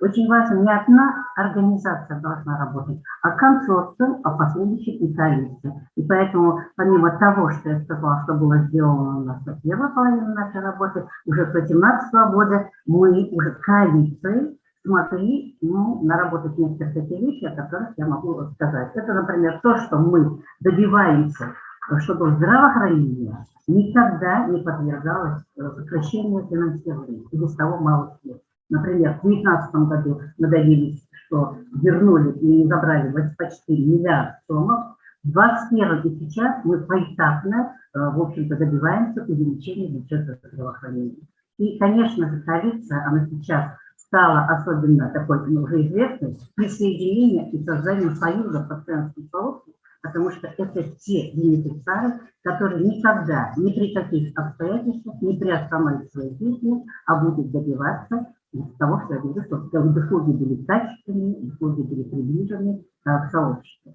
Ну и, конечно же, мы в последнее время создали и считаем, что партнерство нужно не только среди неправительственных организаций, партнерство необходимо и с государственным учреждением. И мы можем быть удовлетворены в последнее время, что у нас наладились хорошие партнерские взаимоотношения с Министерством финансов. Это главным нашим таким партнером, с которым нам удалось продвинуться в отношении того, что бюджет у нас не сокращается, а увеличивается. И ежемесячно мы проводим встречи для того, чтобы до парламентских слушаний обсудить все те какие-то барьеры, все некоторые проблемы, и уже слаженно идти вместе с государственными учреждениями. Ну и также я хочу сказать о том, что если говорить о тех наработках, которые были в последнее время, это то, что мы работаем в направлении того, чтобы познакомились с такой очень известной организацией, как Open Contract Partnership, и они нам помогли, и вместе с ними мы стали работать именно в направлении работы по продвижению нашего вовлечения к закупкам, госзакупкам. То есть мы провели исследования по справедливости и эффективности государственных закупок и так далее. Здесь я хочу, вы посмотрите на том слайде, что почему, которые схемы, конечно, были и другие источники финансирования, помимо госзакупок, и они остаются для нас такими же приоритетными. Это и государственный бюджет, это местный бюджет, это и другие доноры, и это и работа по годам. Следующий слайд можно? Виктор, следующий слайд. Мы обнаружили, что работа в сфере бюджетной адвокации, что здравоохранение практически ежегодно недофинансирует. 5,8 миллиардов сумм, у нас это был дефицит финансирования, несмотря на то, что Всемирный банк рекомендовал для здравоохранения 13%. А на следующем слайде вы увидите, что когда мы работали, Виктор, следующий слайд, если можно, на следующем слайде мы увидели, где же мы можем, в общем-то, найти деньги из альтернативных источников. Это мы обнаружили и обратили внимание на госзакупки, на тендера. В следующем слайде это все описано. Вот мы видим, что 57% у нас вообще всех дел коррупционных, они были в сфере закупок. 40% у нас они вообще-то не открыты, закрыты от глаз общественности. Поэтому мы, когда вот просмотрели дальше, и вот 30 миллионов миллиардов кыргызских сомов, они, в общем-то, в сфере госзакупок. Поэтому мы решили и работать уже в сфере госзакупок, посмотреть на все возможности, которые мы можем получить от экономии, которые идут в сфере госзакупок. И вот эти все данные, о которых я говорила, 57% и 40% расходов, которые неопределяемые, и 30 миллиардов сумм, которые идут в кыргызских суммах, мы поняли, что нам необходимо, в общем-то, здесь посмотреть, все ли так в госзакупках, все ли эти деньги мы видим, все ли это открыто и прозрачно. Поэтому первым из наших направлений это было исследование, которое мы стали проводить в сфере госзакупок. А исследование было направлено на эффективность, справедливость государственных закупок. Это была проведена независимая экспертиза, целью которой было выявление, оценка факторов, которые влияют на эффективность, открытость государственных закупок в области здравоохранения, а также разработка рекомендаций. В следующих слайдах у меня есть несколько рекомендаций, я не буду на всех на них останавливаться, но хочу отметить, что наши рекомендации, нашего исследования, которые мы презентовали на общих слушаниях, общественных слушаниях, они очень четко, так сказать, резонировали и были похожи на те рекомендации и те инновации, которые были введены уже в новый проект закона о госзакупках. Ну, например, что внести в норму обязательно проведение централизованных закупок, что позволит нам иметь экономию государственных средств, разработать и создать отдельный закупочный агент, нормы, определяющие расходы на товары и услуги. Совершенствует веб-портал. Да, у нас веб-портал, в общем-то, может быть получше, чем в некоторых других странах, потому что с 2012 года в общем-то, мы работаем, у нас есть электронные закупки, ведут в электронном формате. И у нас есть модуль, и у нас они ориентируются на стандартах госзакупок. И поэтому мы, хотя как бы предела совершенства нет, была одна из рекомендаций доработать веб-портал в направлении того, чтобы все процедуры исключительно проходили в электронном формате. И чтобы портал обязывал всех проводить мониторинг цен, обеспечить раскрытие цен за каждую единицу. А по третьей рекомендации, это, самое главное, это обязательное предоставление общественности доступной информации об исполнении плана закупок. Если вы посмотрите на следующий слайд, я бы хотела сказать, что нам очень повезло, что были с помощью ОСП для Кыргызстана были разработаны, и также по инициативе Альянса по бюджету, за прозрачность бюджета, были нам предоставлены, разработаны замечательный такой публичный модуль аналитики BI. И причем это два модуля. Один модуль – это общее приложение, анализ государственных закупок. И второе, по просьбе кыргызской стороны, приложение анализ государственных медицинских закупок. Что это нам дало? В следующем слайде. Вот этот публичный модуль аналитики BI в системе госзакупок у нас состоялся 2 сентября 2021 года.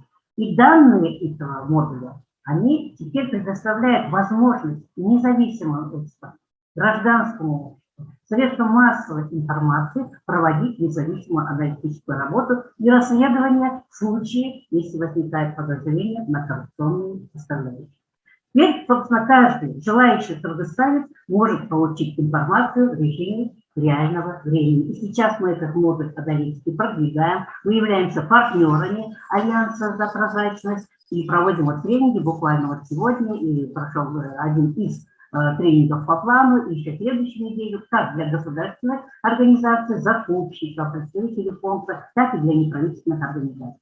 В следующем слайде другие эти активности. Мы можем сказать, что так как у нас идет уже переход на цифровизацию, на вообще деятельности всех ведомств государственных, мы пробовали еще до того, как, в общем-то, работали в направлении государственных закупок, мы попробовали свои силы при участии в сонарипах, хакатонах по разработке таких IT-технологий, с привлечением экспертов, у нас теперь с нами работают, и по базе данных у нас эксперты и статистики, мы разработали инструмент, который называется LabInfo, направленный на содействие выявлению некачественных лекарственных средств и обеспечению участия граждан в противодействии коррупции.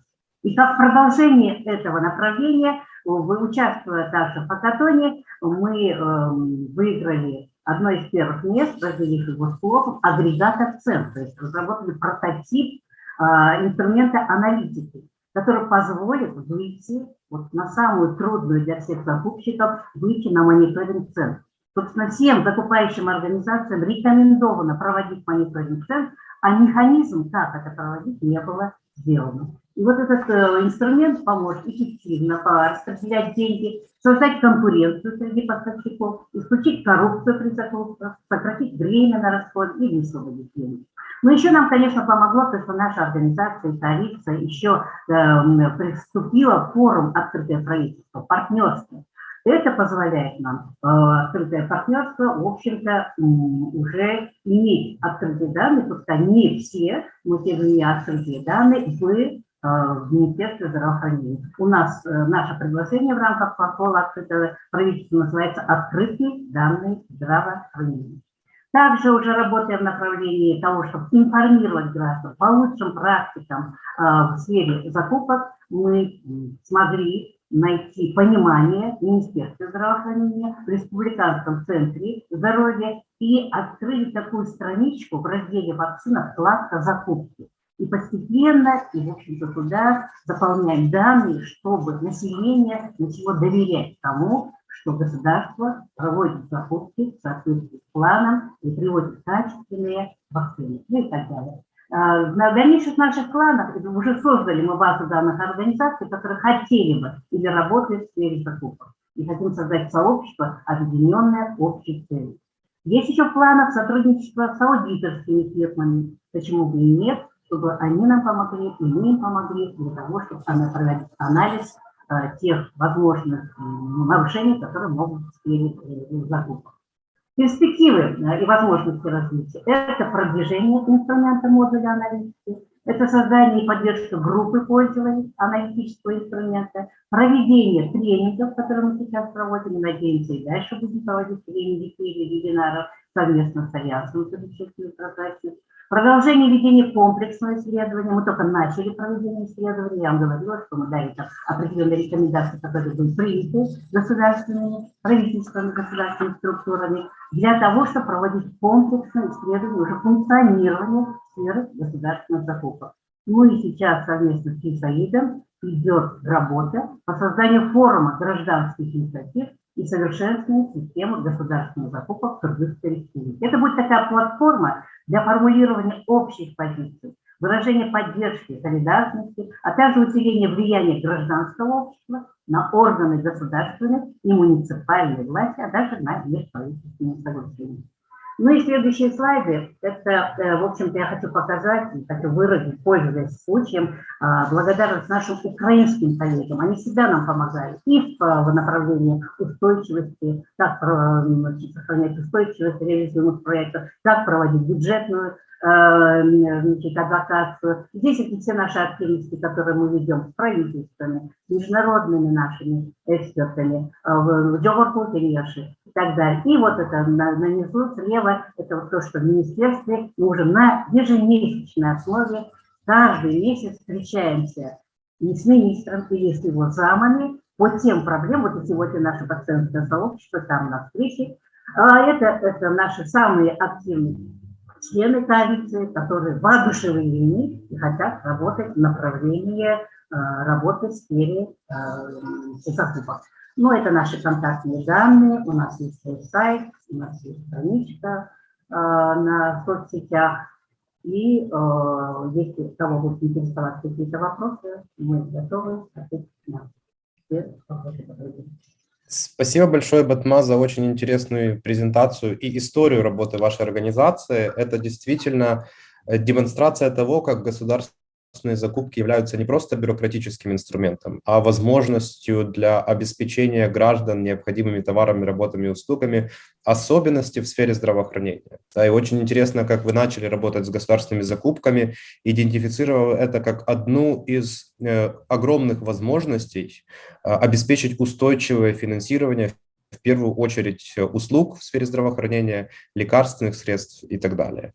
И очень интересно видеть комплексный подход, начиная с исследований, да, для того, чтобы увидеть, что называется, да, большую картину, так, с высоты птичьего полета, понять, какие есть системные проблемы, и потом уже идти в направление разработки аналитических инструментов, проведения мониторинга, но очень главное – это формирование сообщества и партнерств. Да, здесь, конечно же, стоит подчеркнуть, насколько сильным является социум по объединению пациентских организаций и как такое партнерство и сообщество легче открывает двери в правительственные кабинеты. Да, очень интересно наблюдать за вашим партнерством с министерством и видим, что это дает свои результаты и плоды.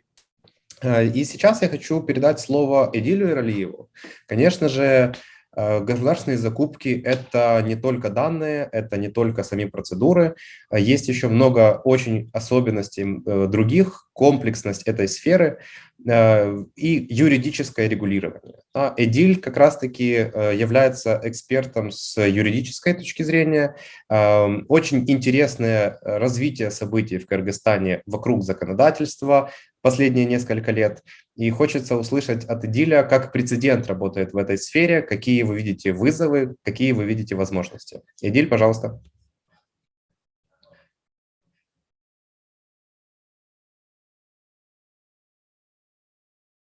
Эдиль, я вижу, что микрофон включен, но почему-то не слышно тебя.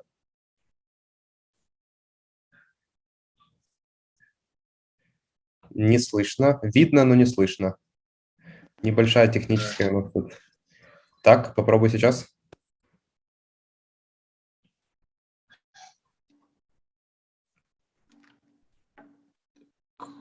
Вроде бы как слышно, скажи что-то. Так, слышно теперь? Сейчас хорошо слышно, спасибо.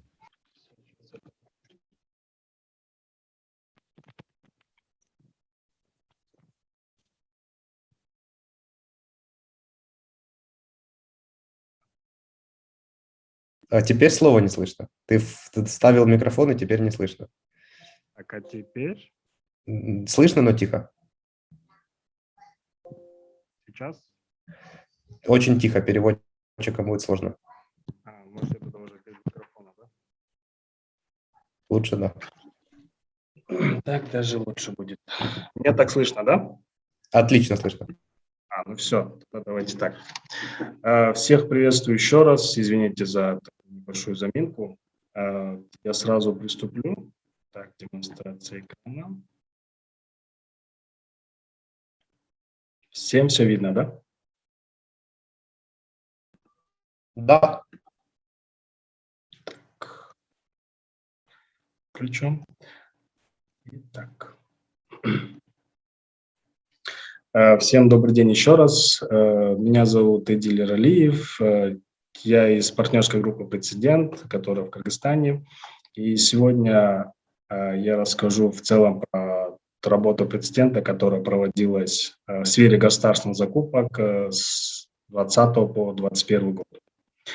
В целом направление работы строится по 4 аспектам. Это первое – мониторинг государственных закупок. Второе – это обучение, права и поддержка гражданского общества.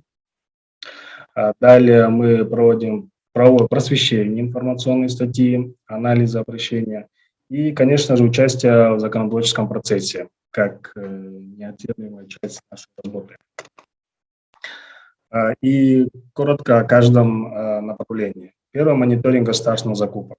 С августа 2020 года по февраль 2021 года мы совместно с Open Contracting Partnership проводили мониторинг ковидных закупок. И как раз-таки тогда мы разрабатывали чек-лист по мониторингу, который включал в себя такие моменты, как сравнительный анализ цен, публикуются ли, какие документы публикуются, обязательные, допустим, протокол вскрытия, протокол оценки.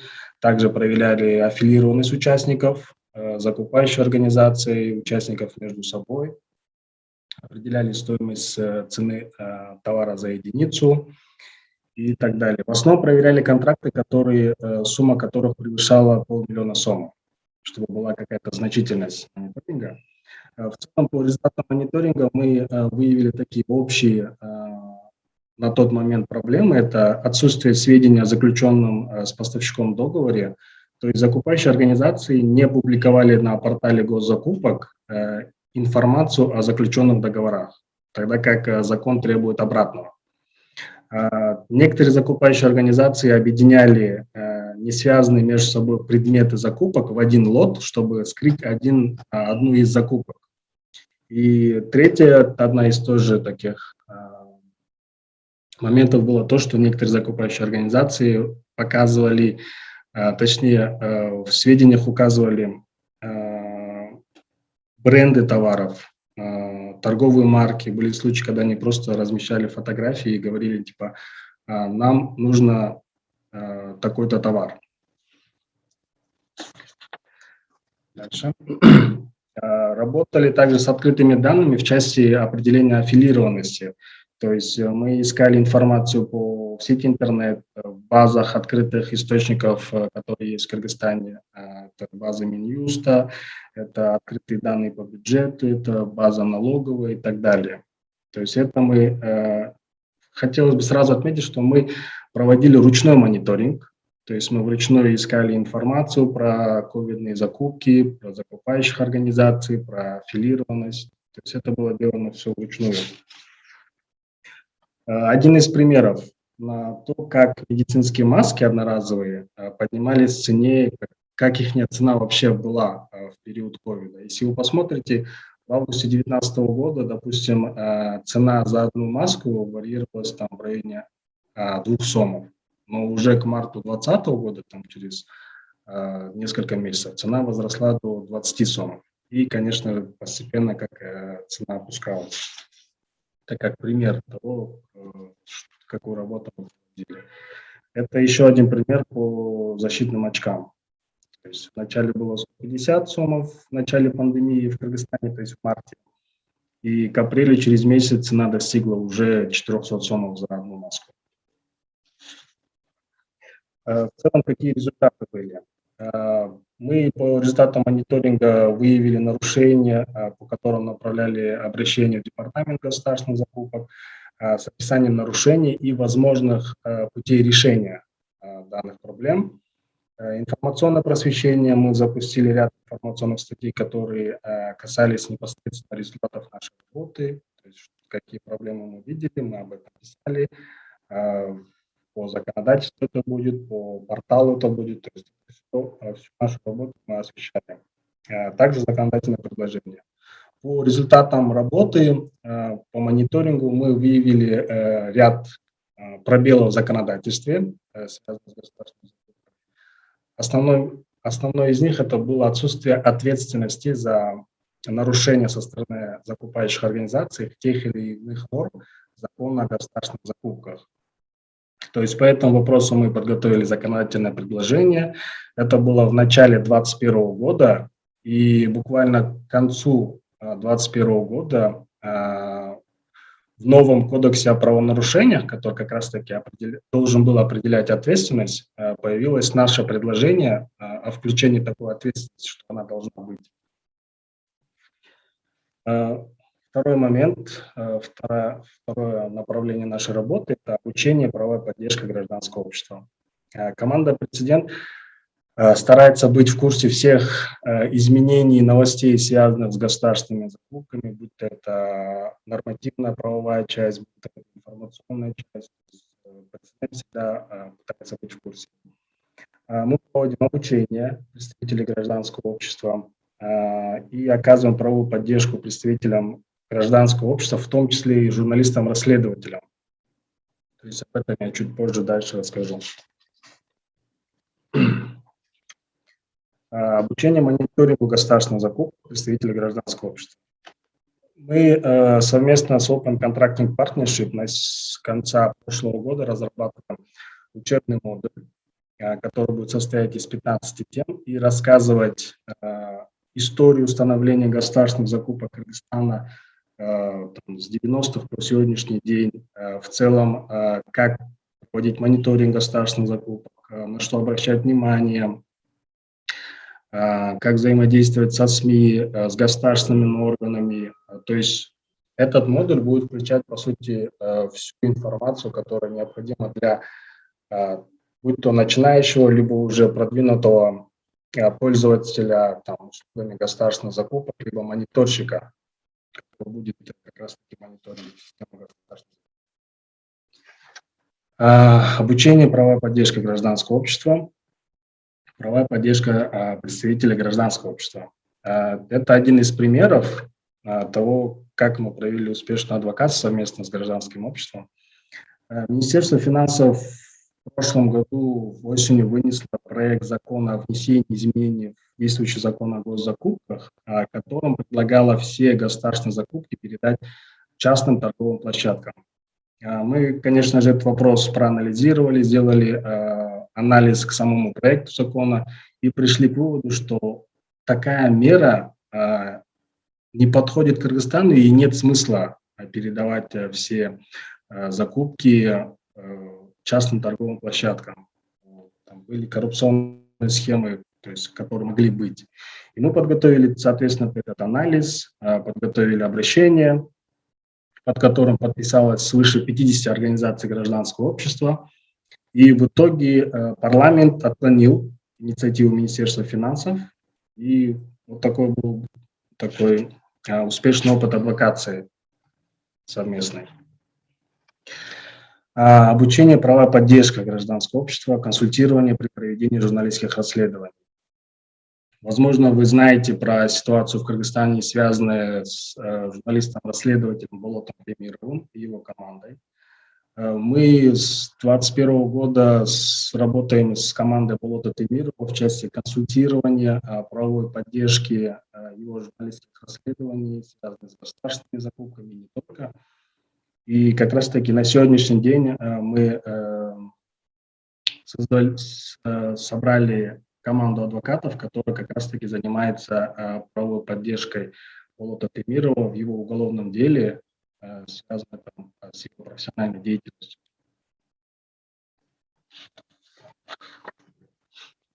Правовое просвещение. Мы готовим аналитические материалы, информационные статьи на текущие события, связанные с государственными закупками. То есть публикуем мы их у себя на сайте.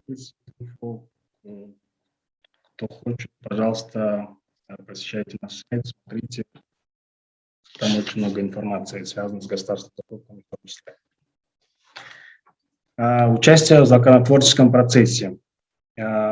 Мы, как организация, которая работает в сфере права, постоянно на регулярной основе проводим мониторинг законодательных инициатив, не только связанных с государственными закупками. У нас как бы общий широкий спектр работы, связанный с законодательными инициативами и процессами. Мы готовим правовые анализы, экспертизы на проекты законов и направляем в законотворческий орган, публикуем в социальных сетях, обращения делаем, связанные с тем или иным законом, где высказываемся как раз-таки относительно нашей позиции, связанной с тем или иным законом. И успешные кейсы, которые у нас были в законотворческом процессе в 2021 году. Первое, это, как я отметил, законодательное предложение в части ответственности по государственным закупкам, нарушениям со стороны закупающих организаций. Наше предложение отражено в Кодексе о правонарушениях. Второе, это правовой анализ прецедента по инициативе Кабинета министров, связанной с передачей всех государственных закупок частным торговым площадкам. То есть результат проект закона был отклонен парламентом. И третье, в 2021 году Кабинет министров вынес на общественное обсуждение новый проект закона о государственных закупках, на котором мы также готовили свой анализ. Часть наших предложений была учтена в проекте закона, но дальше этот проект направлен в парламент, где мы будем работать с парламентом, с депутатами в части того, чтобы наши предложения более точно были определены в проекте нового закона о государственных закупках. И на этом у меня все. Это наши реквизиты, контакты. Пожалуйста. Спасибо. Спасибо большое, Эдиль. Это действительно очень важно, чтобы в сообществе гражданского общества, которое занимается мониторингом, был компонент юридической поддержки, да, и наличие таких экспертов, которые не только знают юридическую базу, но являются и практиками, да, из вашего опыта участия в комиссии по рассмотрению жалоб и непосредственно по проведению самого мониторинга. Здорово, что сообщество может получать своевременную помощь как с точки зрения правок в законодательство, так и с точки зрения защиты себя, да, ведь, к сожалению, видим, что сейчас происходит с Темиров Лайв. Надеемся, что все будет хорошо и все будет, скажем так, положительно. Видели последние новости, да, что в крови там ничего не найдено и так далее. Но, тем не менее, здорово, что есть в том числе и сообщество, которое поддерживает вас, да, адвокация с 50 гражданскими организациями. Это куда мощнее, чем просто правки, отправленные даже официальным листом в правительство. И мы уже заговорили сегодня о журналистах. Это действительно неотъемлемый элемент гражданского мониторинга. Да, четвертая власть. С нами сегодня присутствует один из самых известных журналистских издательств Центральной Азии и Кыргызстана, КЛОП, которые занимаются мониторингом государственных закупок достаточно давно и сделали ряд инновационных инструментов и подходов к идентификации проблем, но и к сторителлингу в том числе. Екатерина, хочу передать тебе слово, чтобы услышать опыт и мнение КЛОПа по прогрессу и вызовам, которые есть. Добрый день, коллеги. Как меня слышно? Хорошо слышно, спасибо. Да, действительно, мы уже давно занимаемся мониторингом государственных закупок, и мы были, наверное, из журналистов одними из первых, кто начал это делать. на высоком таком техническом уровне. У нас всегда была задача не просто найти что-то интересное в закупках, о чем можно написать, но и разработать какие-то инструменты, которыми могли пользоваться молодые журналисты. КЛОП это всегда было учебным изданием. У нас очень молодые люди участвуют в создании контента. То есть мы берем буквально детей, там, с 13-14 лет. Одно время у КЛОПа был такой проект, как журналистский класс в одной из школ столицы страны, в Бишкеке. И это был очень успешный проект, оттуда выросло очень много мощных журналистов. Вот, поэтому нам нужны были прежде всего инструменты. Первое, что мы делали, это мы просто начали скрейпить, то есть сохранять все данные сайта госзакупок и пытаться делать какие-то аналитические инструменты. У нас был бот, тендер-бот для рассылки информации о текущих тендерах. У нас были на основе Google аналитики какие-то дашборды. У нас было приложение «Бюджетный мониторинг». Любой человек в Кыргызстане мог себе поставить такое мобильное приложение, с помощью которого он мог узнавать об интересных каких-то тендерах, которые мы хотим проверить, и даже поучаствовать в качестве стрингера, то есть пойти на место и сделать какой-то свой маленький репортаж. С этого мы начинали. Ну, а сейчас я покажу вам демонстрацию о наших таких более мощных, более интересных инструментах. Секунду. Небольшая у меня заминка.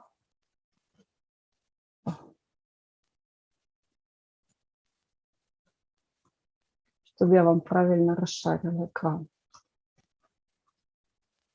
У программиста всегда открыта куча вкладок. Так, секундочку. Секретного случайно нам ничего не покажи. Источники. Итак, один из наших инструментов – это инструмент по поиску колец коррупции. Видно, да, демонстрацию? Да. Инструмент по поиску колец коррупции. Что такое кольца коррупции? Кольцами коррупции мы назвали ситуацию, когда в торгах участвуют связанные между собой компании одних и тех же учредителей или имеющие одного и того же директора, и они имитируют конкуренцию. Значит, перед нами стояла проблема. У нас абсолютно не оптимизированный портал для анализа госзакупок с журналистами. То есть нет никаких инструментов, с помощью которых можно было бы анализировать. На самом портале госзакупок сейчас есть модуль аналитики, но он представляет собой такой сбор статистики, да, и никоим образом не показывает связи между компаниями. То есть пользователь в обычном своем состоянии, да, видит вот такую вот таблицу с прошедшими тендерами, может зайти внутрь каждого тендера, посмотреть, там, кто его выиграл. Но, что еще важно отметить, в Кыргызстане нет никаких инструментов публичных, которые есть, например, в других странах, там, в той же Украине или в России, где можно посмотреть информацию о компании, инструменты проверки контрагентов, большие базы, где можно посмотреть, кто является учредителем, как эти учредители связаны между собой, были ли какие-то судебные дела. В том числе и некоторые агрегаторы собирают сведения по закупкам, в которых участвовали компании. Ничего подобного в Кыргызстане сейчас нет. КЛОП вот сейчас занимается разработкой подобного инструмента. Поэтому нужно было каким-то образом решать вопрос, как расследовать, с кем связаны те, кто выиграл государственные закупки. И вот, значит, наш тезис, да, что нехватка данных ведет к коррупции. Мы решили проверить нашу гипотезу, что существуют коррупционные связи между компаниями, и придумали такую штуку. Мы загрузили данные с портала госзакупок, а также с портала Министерства юстиции, где хранятся сведения обо всех юридических лицах, в одну графовую базу данных и сфокусировались на связях между сущностями. Мы в качестве инструмента реализации взяли базу Neo4j, это разработка довольно известная, вот, которая у нас представляет собой графовые связи, да, и вот загрузили. То есть как это выглядит в интерфейсе Neo4j, вы можете увидеть вот на этих скриншотах. То есть некая закупающая организация объявляет тендер, который включает в себя некоторые лоты, в которых участвуют розовые кружочки, вот вы видите, участвуют некие бидеры, один из которых может стать потом поставщиком. Это данные из с портала госзакупок. Вот мы их соскрепили и загрузили в виде таких кружочков. К ним мы пристегиваем, привязываем данные из реестра юридических лиц. Оранжевые кружочки – это у нас компании, которые связаны по одному и тому же индивидуальному налоговому номеру ИНН с компаниями-участниками госзакупок. И мы видим, кто является их учредителем, директором, и, соответственно, можем увидеть связь. Вот один и тот же человек у нас является учредителем двух компаний, участвующих в одном и том же тендере. Эта связь, к сожалению, не железная, то есть использовать этот инструмент сразу для написания какой-то статьи мы не можем, потому что, к сожалению, в Кыргызстане считается, что персональный идентификатор бизнесмена является его персональными данными. То есть у нас не раскрываются индивидуальные налоговые номера учредителей, что, в общем, в других странах давно принято, это очень удобно. Ты видишь, если человек с одним и тем же уникальным налоговым номером учредил две компании, ты точно можешь сказать, это он. Здесь нужны проверки, мы проверяем данные о каждых, поэтому здесь вот написано, что эти люди тезки, нужно проверить каждую связь. Вот, ну, соответственно, вот мы построили вот такие вот большие кольца, то есть здесь видно, что две компании участвуют систематически в одних и тех же лотах, вот, выигрывают их часто, вот нашли множество таких колец, которые у нас сейчас загружены, эти данные абсолютно доступны, в конце презентации будут адреса, по которым нужно зайти и посмотреть. Есть разные абсолютно лоты, есть там лоты 5000 сомов, да, и до 100 тысяч долларов, скажем, доходит. И вот мы в целом обнаружили, что кыргызские бизнесмены таким образом сымитировали конкуренцию на 83 миллиона сомов. Это порядка $1 миллиона. Эта сумма кажется небольшой по мировым коррупционным меркам, но вообще смехотворно, но для Кыргызстана это очень большие деньги. Следом мы пошли дальше, мы загрузили в ту же базу декларации чиновников и депутатов, вообще все, что выкладывается в виде декларации, госслужащие должны у нас отчитываться от своих доходов. И обнаружили, что некоторые компании учреждены людьми, с которыми совпадает имя и отчество, значит, это, возможно, сестры, братья там, или дети и родители. Таким образом, мы нашли около 2000 различных комбинаций, опять же, которые нужно, безусловно, проверять, которые свидетельствуют о том, что в торгах систематически участвуют родственники чиновников. И вот один из материалов, написанный с помощью этого инструмента «Миллиард в семью», как сын депутата стал одним из главных поставщиков топлива для государства. Действительно, выявили мы, что как только депутат Акылбек Маматов входил в топливный комитет, его сын сразу же начинал выигрывать торги на поставки топлива. Как только он выходил из топливного комитета, активность сына прекращалась. То есть такой вот непотизм был обнаружен, но тем не менее, как оказалось, несмотря на то, что закон о государственных закупках в Кыргызстане запрещает связанным между собой компаниям или компаниям, связанным с людьми, занимающими политические должности, участвовать в государственных закупках, то есть их заявки должны быть отклонены, тем не менее в законодательстве нигде не прописана ответственность за такое участие, и, к сожалению, наказать за это ни депутата, ни его сына никаким образом нельзя. Ну и вот здесь более сложная цепочечка представлена, то есть мы можем анализировать связи и через 2, и через 3 компании, таким образом потом с помощью стандартных методов журналистского расследования находить более сложные связи. Это вот был один из наших инструментов и продуктов. Сейчас мы занимаемся другим модулем, это модуль по поиску красных флагов, риск-индикаторов, говорящих о том, что с закупкой может быть что-то не так. Ну, какие перед нами стоят проблемы? Очень много тендеров. Ну, это как бы не секрет для любого государства, тем более, что в Кыргызстане еще есть такая ситуация, огромное количество тендеров проходит с какими-то, видимо, отклонениями от того, как это должно происходить. Поэтому очень много тендеров отменяется или не завершается ничем, и это все, ну, такие, скажем, мусорные данные, которые на самом деле тоже нужно изучать, потому что если тендер, была попытка провести тендер, но при этом был отменен по какой-либо формальной причине, то это тоже может сигнализировать о том, что закупочный процесс пока идет не идеально.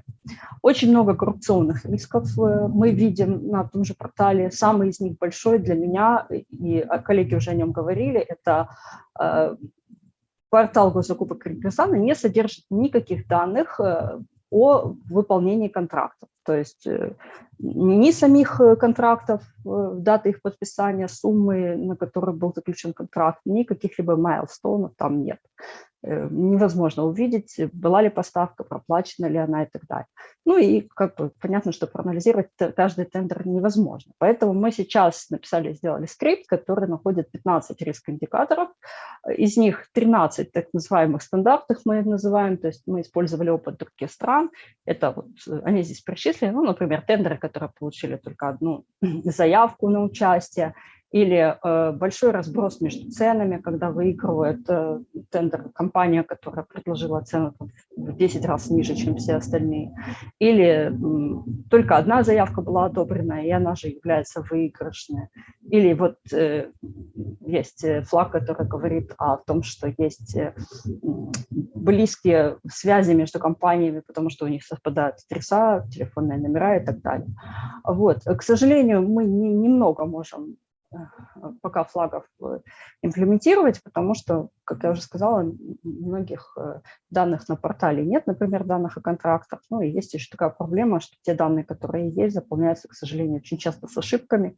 Например, классический пример я привожу все время его при анализе госзакупок коронавирусных и обнаружила, например, что пульсоксиметры закупались под видом гравийной смеси, то есть в документах написано, что это закупается гравийная смесь, а в реальности, когда ты вскрываешь документацию, лезешь глубже, видишь, что это покупка пульсоксиметров. К сожалению, такие вещи мы пытаемся отслеживать госзакупки не вручную, а программными методами, пока отловить удается с трудом, поэтому... И два красных флага наших уже графовых. Это мы учимся находить связи между поставщиками через учредителей и директоров компаний и связи компаний с родственниками чиновников. Как мы хотим использовать красные флаги? Ну, прежде всего, это источник данных для наших расследователей, журналистов. У нас была школа расследовательской журналистики, мы привлекали молодых студентов, они работали с данными по госзакупкам. У нас есть... Сейчас мы, я не знаю, может быть, кто-то слышал, но кыргызские коллеги наверняка слышали, что КЛОП так случайно вышло из-за пандемии. У нас очень был сложный год. С ноября 2020 года у нас прошло около 5 выборных кампаний. Мы выбирали депутатов всех уровней, президента. И так получилось случайно, что КЛОП развернул большую кампанию по наблюдению за выборами. Мы обучили около 15 тысяч человек, подготовили к тому, что они стали независимыми наблюдателями. Ну и, соответственно, они у нас участвовали, там, до 5 тысяч человек одновременно находилось в день выборов на разных участках. Все это стало возможным благодаря тому, что у нас появилась система, которая позволяет очень быстро, практически мгновенно собирать данные с огромного количества локаций, от большого количества людей, стрингеров, фиксеров, да, журналистов, которые находятся на месте событий. И вот сейчас мы можем эту же систему использовать для того, чтобы рассылать информацию о подозрительных лотах, и люди, которые хотят быть нашими волонтерами, хотят быть журналистами, или, может быть, какие-то организации гражданского общества могут тоже участвовать в распутывании каких-то подозрительных связей в государственных закупках. Еще одна наша задумка. Мы никогда, как СМИ, не занимались адвокацией, это не было нашей задачей, но сейчас мы решили сделать проект, в котором мы сможем, если участники захотят государственных закупок, помогать им с обжалованием тендеров, которые выглядят подозрительно. Почему это важно? Потому что, к сожалению, законодательство Кыргызстана не предполагает никакого способа обжаловать процесс государственной закупки со стороны, ну, не могут подать жалобу те, кто не участвует в процессе непосредственно. То есть могут обжаловать закупающие организации, поставщики, а мы, как журналисты, никаким образом в обжаловании участвовать не можем. Нам это государство запрещает. Поэтому единственное, что мы можем сделать, это объединиться с кем-то, предложить свою помощь в огласке, свою помощь, может быть, в какой-то юридической поддержке тем, кто по закону имеет такое право. Ну и еще один вариант, который на который мы смотрим с большой надеждой, это интеграция и коллаборация. Вот, например, мы собираемся внедрить наши красные флаги в прекрасный модуль аналитики BI, который был представлен нашими партнерами из OCP. Этот модуль позволяет нам сейчас очень быстро узнавать что-то о госзакупках. У нас есть такие проекты, как мониторинг ковидной помощи, или мы вот сейчас изучаем строительство социальных объектов за деньги доноров иностранных. И очень быстро можно разобраться, например, если у нас есть какие-то акторы, скажем так, вот за деньги доноров, какая-то компания строит школу в каком-то селе отдаленном, да, мы можем сразу зайти в модуль BI и без лишних усилий просто посмотреть, а чем еще занималась эта компания в предыдущие годы. Это отличный инструмент, и я думаю, что наши красные флаги там тоже будут уместны, будет интересно. Ну и в конце нашей презентации здесь ссылки на некоторые наши инструменты, то есть кольца коррупции в базе Neo4j, имплементация красных флагов на фронтенде, пока она не очень может быть понятна, но уже можно потихонечку начинать что-то там смотреть. И упрощенный интерфейс колец коррупции. Это мы делали, когда выпускали статью, мы делали такой интерфейс, каждый человек может пощелкать, как выглядит кольца не в графовой базе, где нужно все-таки немножечко освоиться, да, там есть свой язык запросов, свой синтаксис. Хотя это очень легко, я сама освоилась там буквально за несколько часов, но тем не менее. Эти все инструменты доступны, они открыты. К сожалению, мы сталкиваемся с тем, что большой активности среди коллег нет. К нам приходит огромное количество запросов людей, которые хотят научиться, хотят понять, хотят увидеть, как это делается. Мы показываем, рассказываем, но тот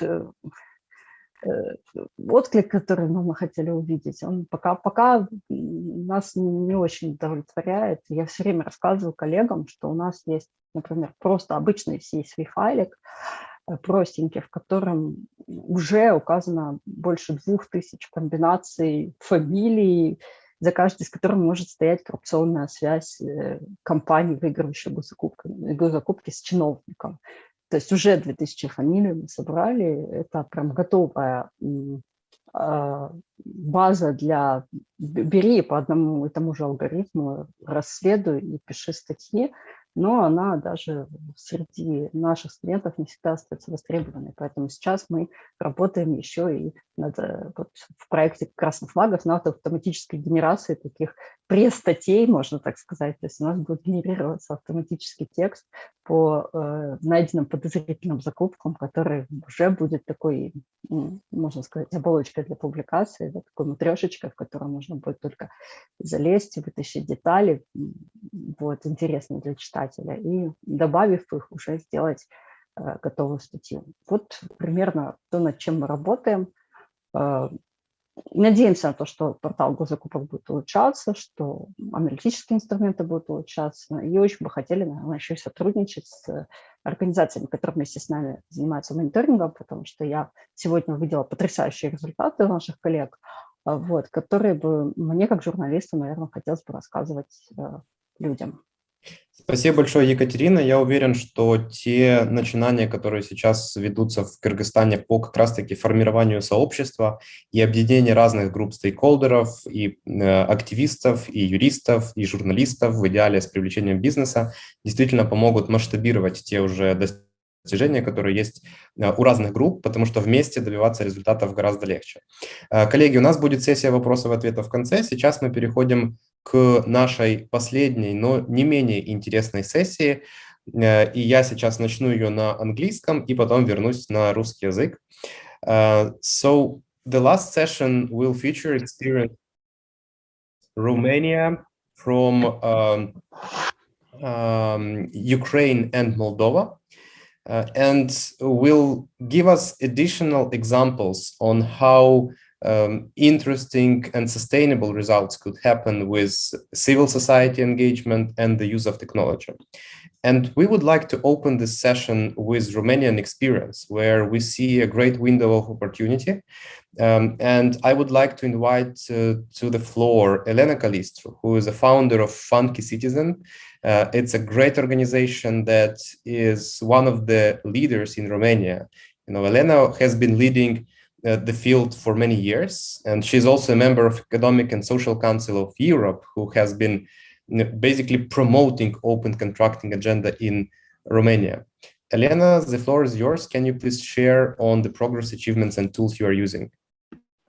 Thank you so much, Victor. Thank you for the invitation, and thank you for the opportunity to actually complain, because after listening to all the great lessons from the colleagues in other countries, I realized once again that even sometimes we tend to think of the EU member states as being a bit more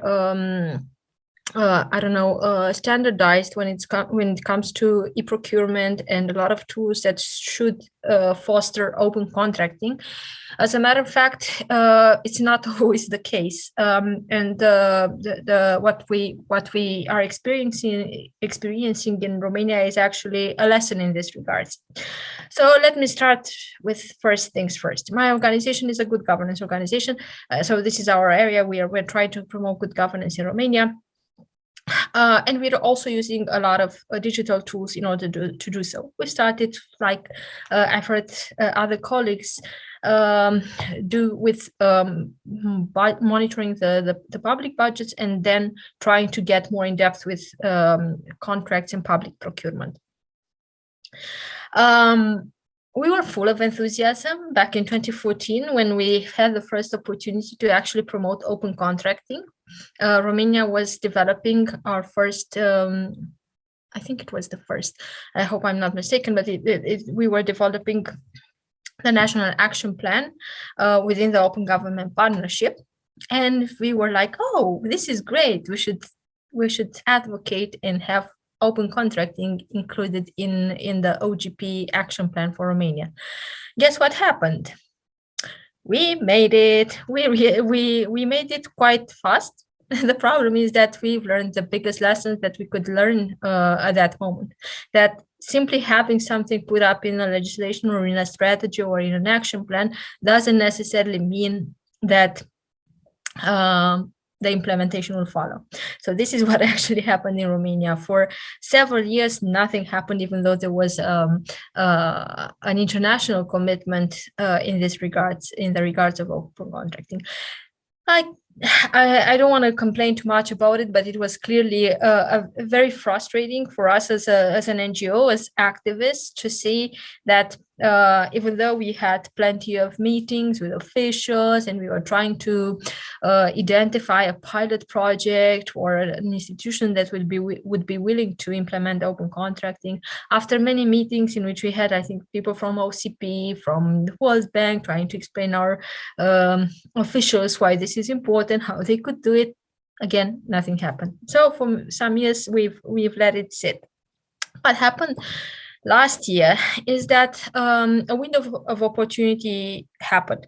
So basically, during the pandemic, we were quite active in monitoring what happened with public procurement and with emergency relief, and with a lot of funds being allocated for COVID related interventions. So we've managed to raise quite a lot of attention on the topics related to opaque procurement, opaque contracting, and so on and so forth. We worked quite extensively with journalists. And then we also had, at the same time, we had elections, general elections and local elections in Romania. We realized that so we've had this context, the COVID context, in which we could showcase a lot of stories in which procurement was not as clean as it was supposed to be, and then we had elections in which several mayors and several members of the parliament actually won on platforms, on electoral platforms that were promising more transparency and more openness. What we did is that we contacted a lot of them, and we've managed to identify several potential champions of open budgets, open contracting, open spending in general in several communities in Romania. Then the third point, or the third good opportunity showed up for us. Namely, as some of you might know, the European Union put forward this recovery and resilience facility in which many funds were allocated to the EU member states, and Romania was supposed to make a plan for how to access these funds. What we did is that we've actually pushed quite a lot during the debates in order to have some money allocated for the reform of the public procurement system in Romania. Because what we've heard during the previous years when open contracting was not implemented is that, oh, but it's expensive, we need a new platform, and so on and so forth. You probably heard this kind of explanations previously. So we've managed to have some measures in the Romanian plan for recovery and resilience, which are actually focused on opening the procurement system and the contracting system, and to have funds allocated for this. So it's a huge commitment on which the allocation of or the disbursement of EU funds depends. With all these things in our bag, we said, well, it's time to reach out to OCP. And in my opinion, what we've done better as an advocacy organization right now is that we learned our lesson that it's not enough to have a legislative provision or to have a promise in a plan. Even if this time we're talking about a plan that has some money allocated to it. And we reached out to OCP and said, okay, guys, we have this window of opportunity. What can we do? And we were fortunate enough to benefit from the assistance of OCP, not only through links or studies and so on and so forth. We actually had several workshops with the people working on this. We've started drafting an advocacy campaign, and then, like many others of you here, we also reached out to TIA Ukraine, of course. Who else? What we've managed to do is also to put together a partnership in which we are learning a lot from them. By the way, this is also an interesting thing, and this is a feeling that I'm getting from this workshop as well. Many times we tend to think that the EU member states should, spread its technical assistance and its wisdom to countries from either the Eastern neighborhood, the Eastern Partnership, or from the acceding from the member states, or from the Western Balkans, and so on and so forth. It's not always the case. And as the colleagues from TIA Ukraine were telling us, they've benefited from an interesting context and from a good opportunity to implement such a well-developed system of open contracting and the entire framework. We will not be able to reproduce the same context, of course, but what we can do is to see and to learn from them what were the stakeholders that they managed to attract, and the champions that they managed to put, where they failed or where it was harder than they were expecting. And this is what we're currently doing in Romania. We're working on actually the three fronts that we were telling you about. We're doing advocacy, and we actually had a workshop and had some allies from three parties from the Romanian parliament, and we are working to add some bits and pieces of legislation and interventions in the actual wording of some of the procurement legislation, in order to no longer hear from public authorities that this cannot be done, it's not in the law. So this is the basic, because the Romanian culture is so as to that in the public institutions, if you don't have something in the law, it doesn't exist. We are working on this front. The second front we're working quite. I must admit that this is the part that I'm most excited about.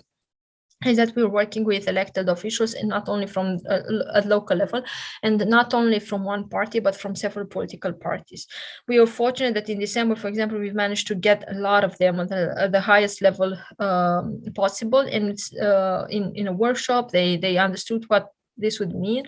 And I'm convinced that we'll manage to have at least, I would say, 3 cities, major cities, in which will have open contracting as a practice by the end of this year.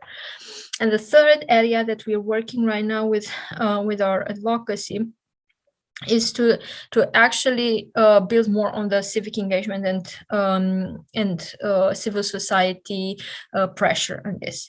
I've left this for as a final point, but I think that for us as an organization, this is probably our strongest asset, because what we are doing is that we, from the very beginning of our organization, we try to build tools that are making these complicated issues more understandable or more easy to grasp for the average citizen. In order to do so, we are working with journalists. I think this is key.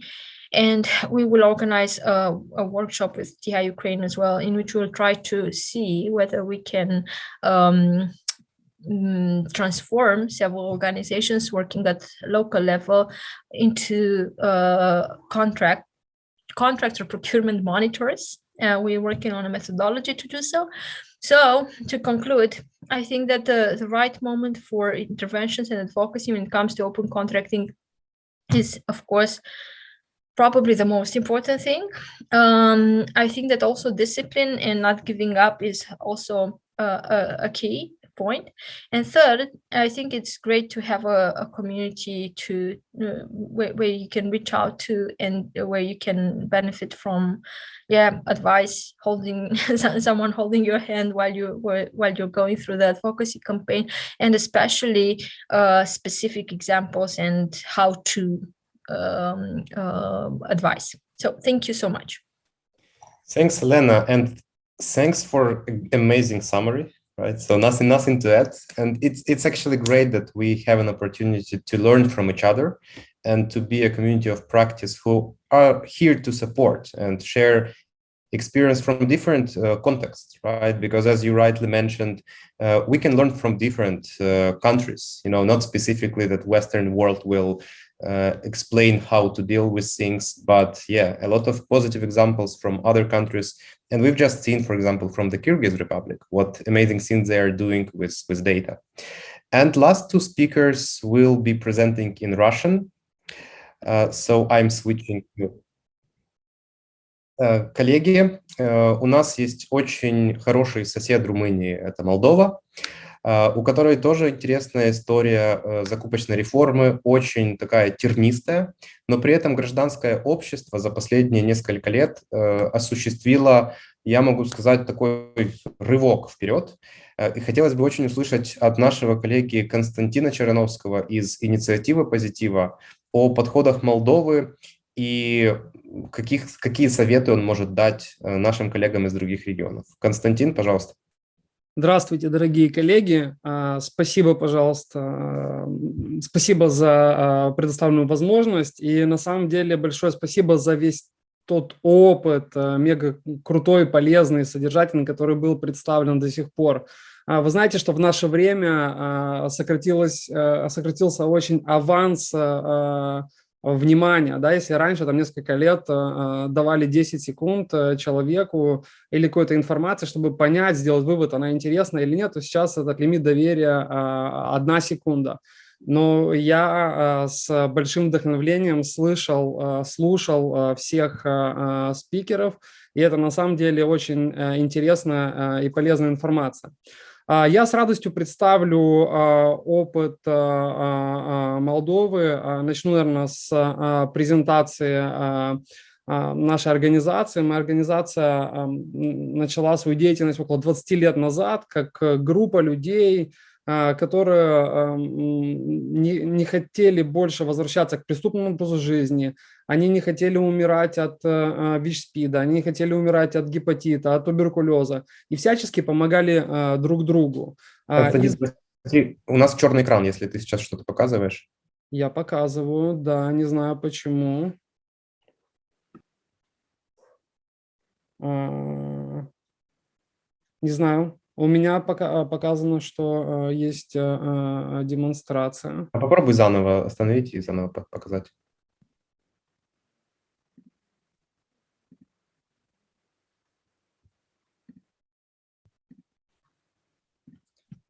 Вот снова пошла демонстрация экрана.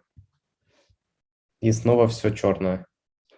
Виктор, может быть, я перешлю тебе сейчас? Давай, быстренько. Можешь продолжать, отправить. Я помогу. Да, я остановился на... что нужно одновременно делать несколько действий. Одну секундочку. Окей. Если говорить о нашей истории развития как гражданского общества, она достаточно интересная, потому что, ну, в основе мотивации нашей деятельности являются, ну, человеческие жизни, потому что, ну, вопросы здоровья, они стоят очень так категорично. Сейчас, одну секундочку, коллеги. Простите за такую заминку.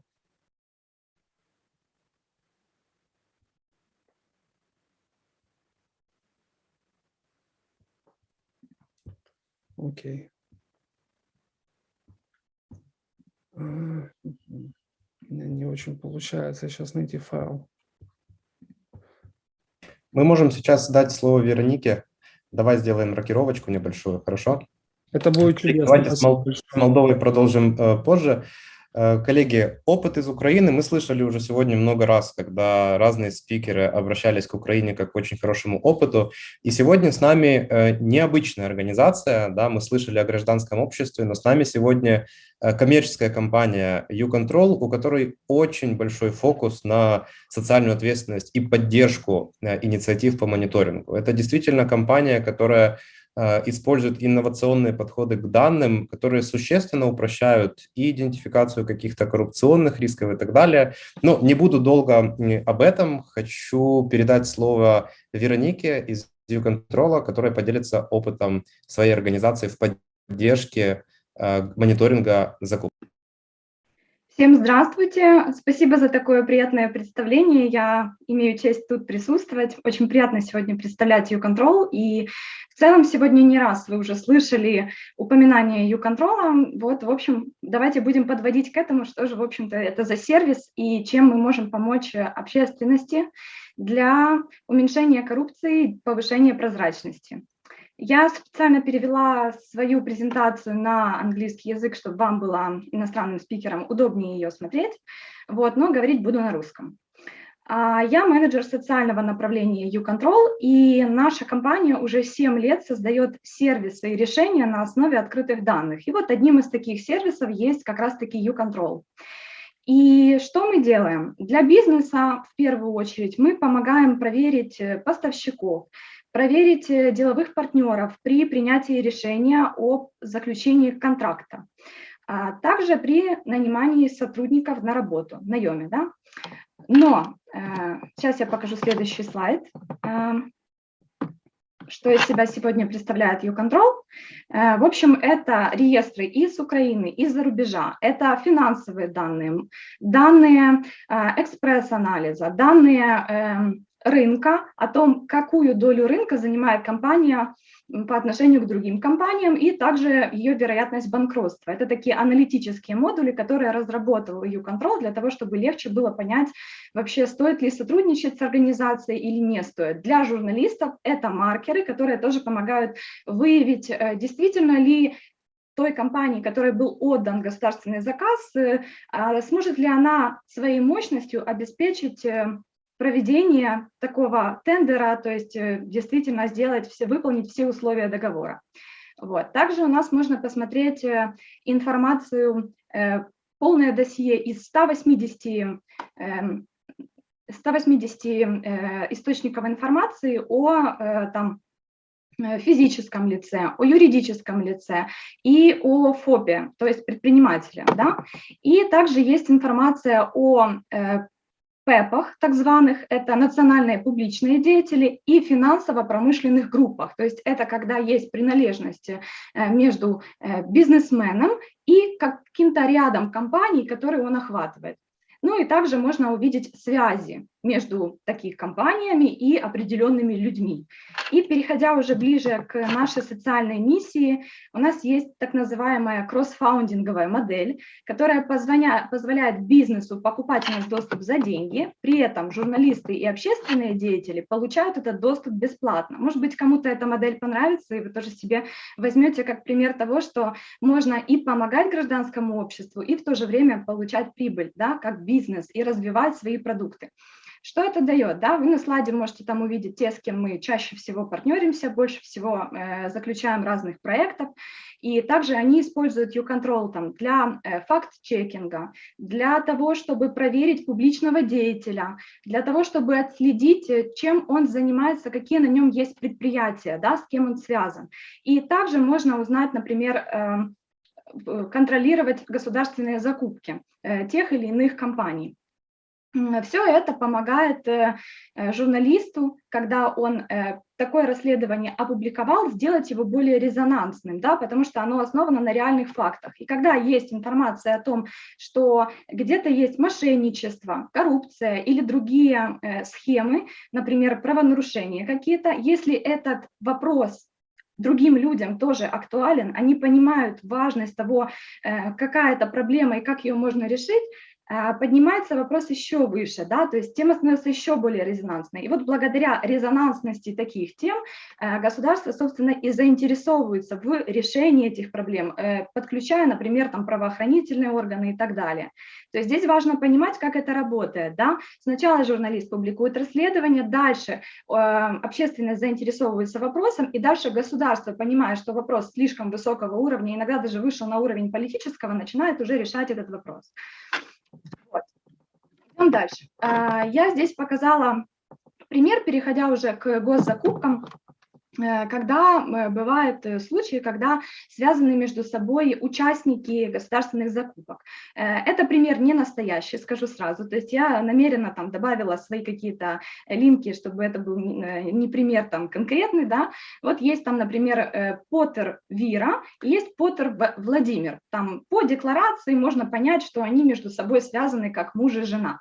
Но когда мы заходим в YouControl, мы видим, что они даже прописаны по одному и тому же адресу. При этом по этому же адресу, даже в этой же квартире, там номер 30 условным, да, находятся еще 3 квартиры, три компании. То есть мы видим, что 3 компании и при этом муж и жена, они все как бы зарегистрированы по одному и тому же адресу. Иногда такое же совпадение может быть типа номеру телефона, либо же основатель организации, которая сейчас принимает участие в тендере, уже не является основателем, он вышел с основателей, но находится в составе госоргана, который, в общем-то, и огласил этот тендер. Вот, это такой вот один из примеров. У нас в Украине достаточно организаций, там, например, «Наши гроши», Лига антитрасту и так далее, которые занимаются мониторингом этих закупок и в том числе выявляют такие вещи. Что они делают? Когда они увидели какое-то правонарушение, да, это может быть даже, например, наличие долгов у предприятия перед государством, то есть когда они не платят налоги, они могут либо обратиться к самому организатору тендера с запросом, да, что не так, почему, вот обратите внимание, либо они могут отправить в антимонопольный комитет жалобу, либо же они могут вот снова таки, если никто не реагирует, опубликовать, соответственно, сделать публикацию, да, в СМИ и дальше поддать резонансу такую тему. Вот.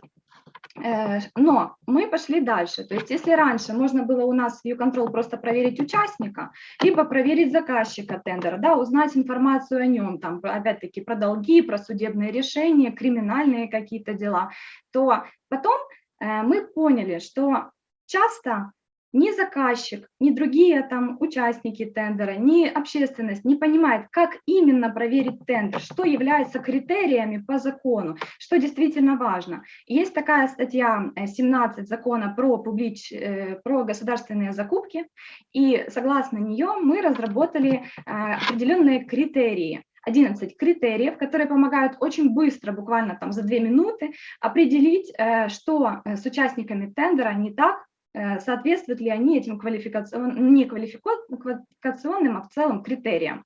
Что для этого нужно сделать? Во-первых, хочу сказать сразу, он бесплатный, этот инструмент, то есть даже любой человек, неважно, купил он доступ к YouControl, не купил, он может просто зарегистрироваться в YouControl и ввести номер тендера, как показано на слайде. Да, это идентификационный номер, либо же это ссылка на прозору этого тендера.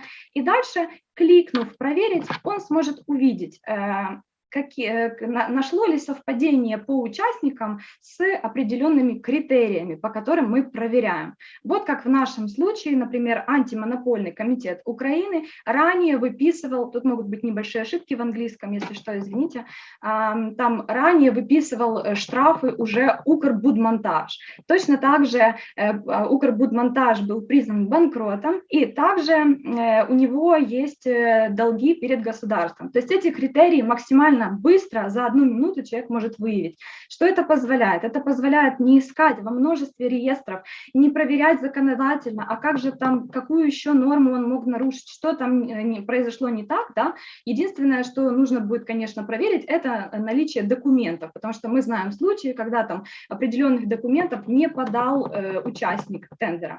Вот. Если с этим проблем нет, вот достаточно вот этих критериев, которые можно проверить. Также сюда входят санкционные списки, то есть по санкциям, есть ли у директора санкций. И также, если директор предприятия участника был осужден, ну, как бы в какой-то, да, во-первых, коррупционных, он был замешан в схемах, а во-вторых, например, у него были какие-то там дела про мошенничество, про то, что он там ограбил кого-то, ну и так далее, да, то есть это все тоже очень быстро промаркируется и покажется. Это 11 основных критериев, и даже есть к ним расшифровки, вот так это выглядит.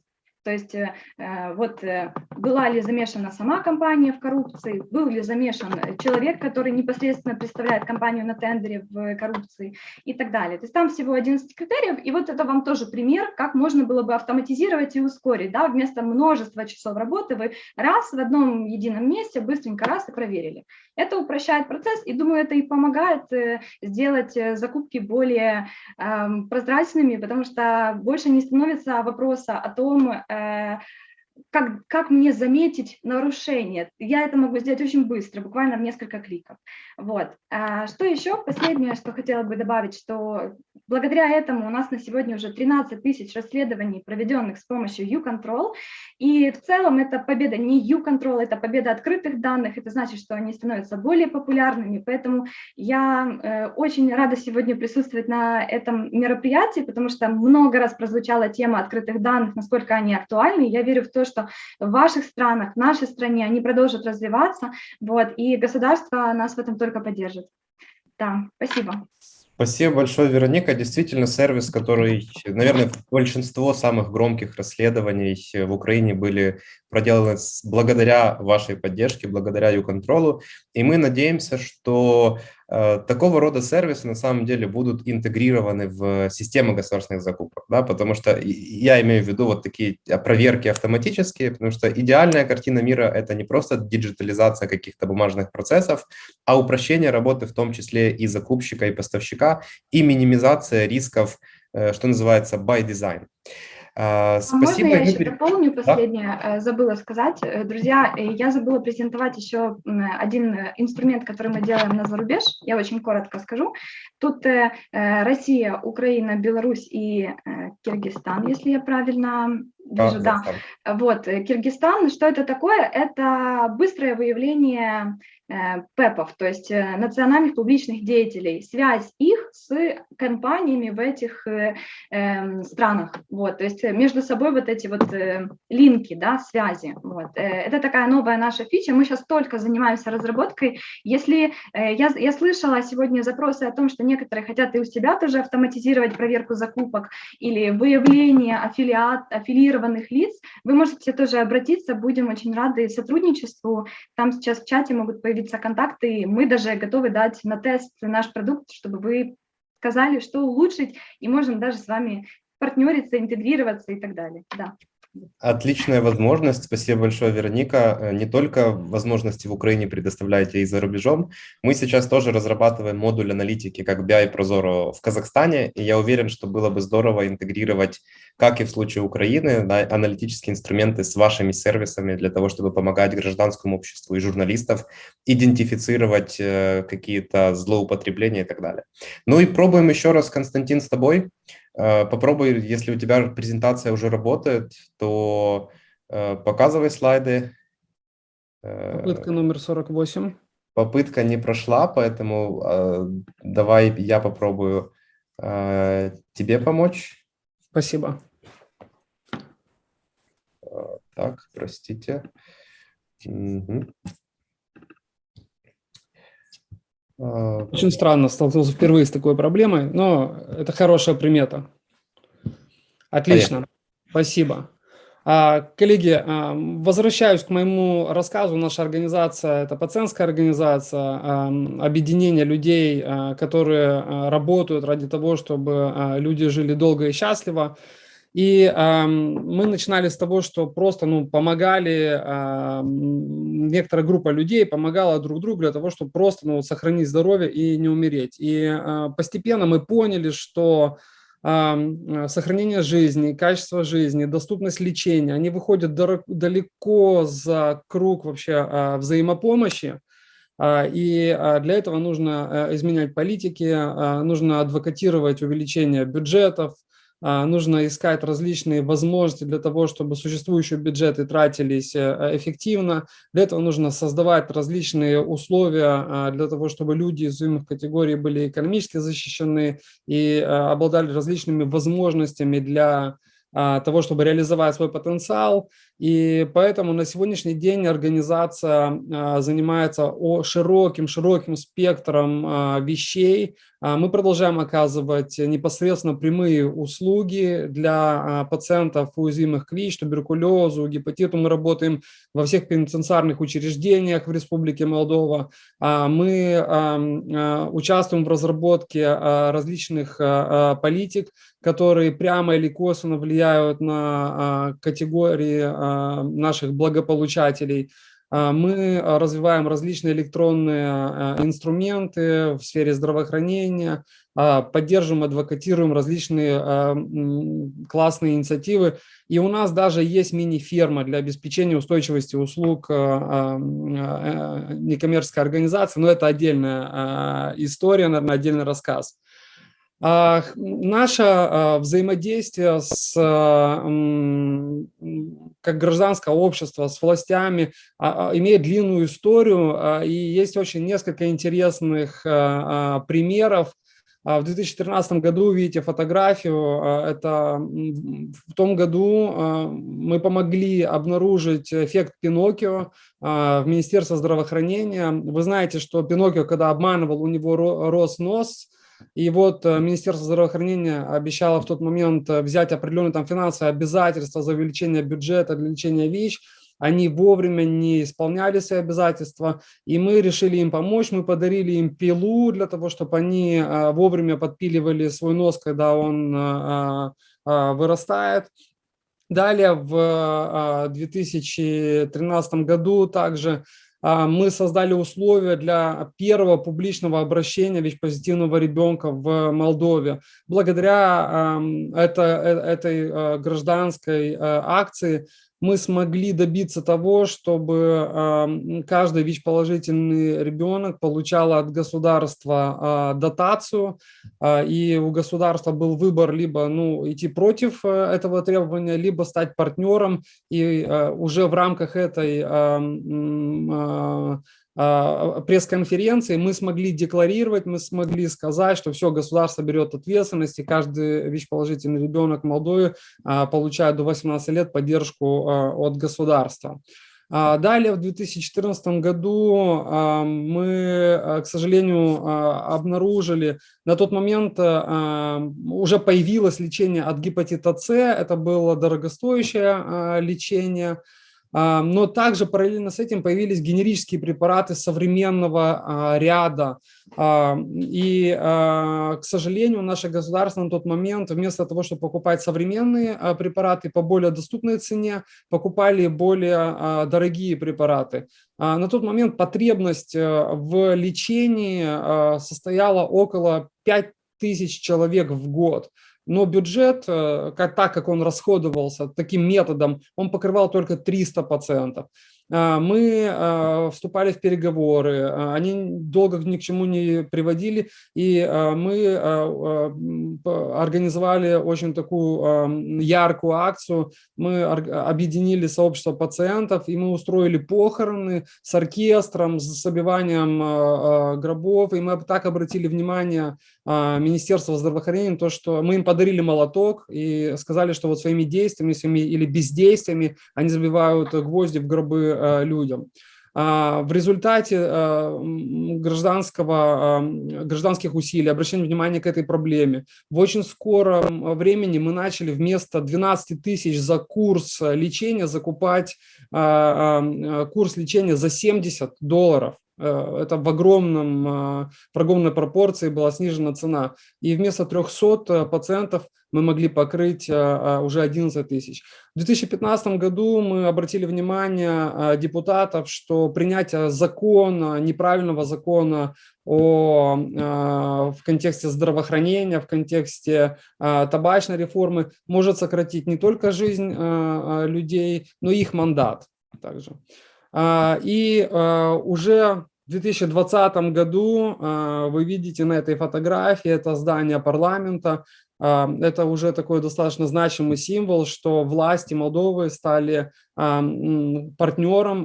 У нас уже были выстроены достаточно конструктивные отношения. Парламент Молдовы, он подсвечен символами компании неопределяемый, непередаваемый. Это кампания в контексте ВИЧ-инфекции, о важности лечения и того, что человек, когда лечит ВИЧ, он становится безопасным и живет долго и счастливо.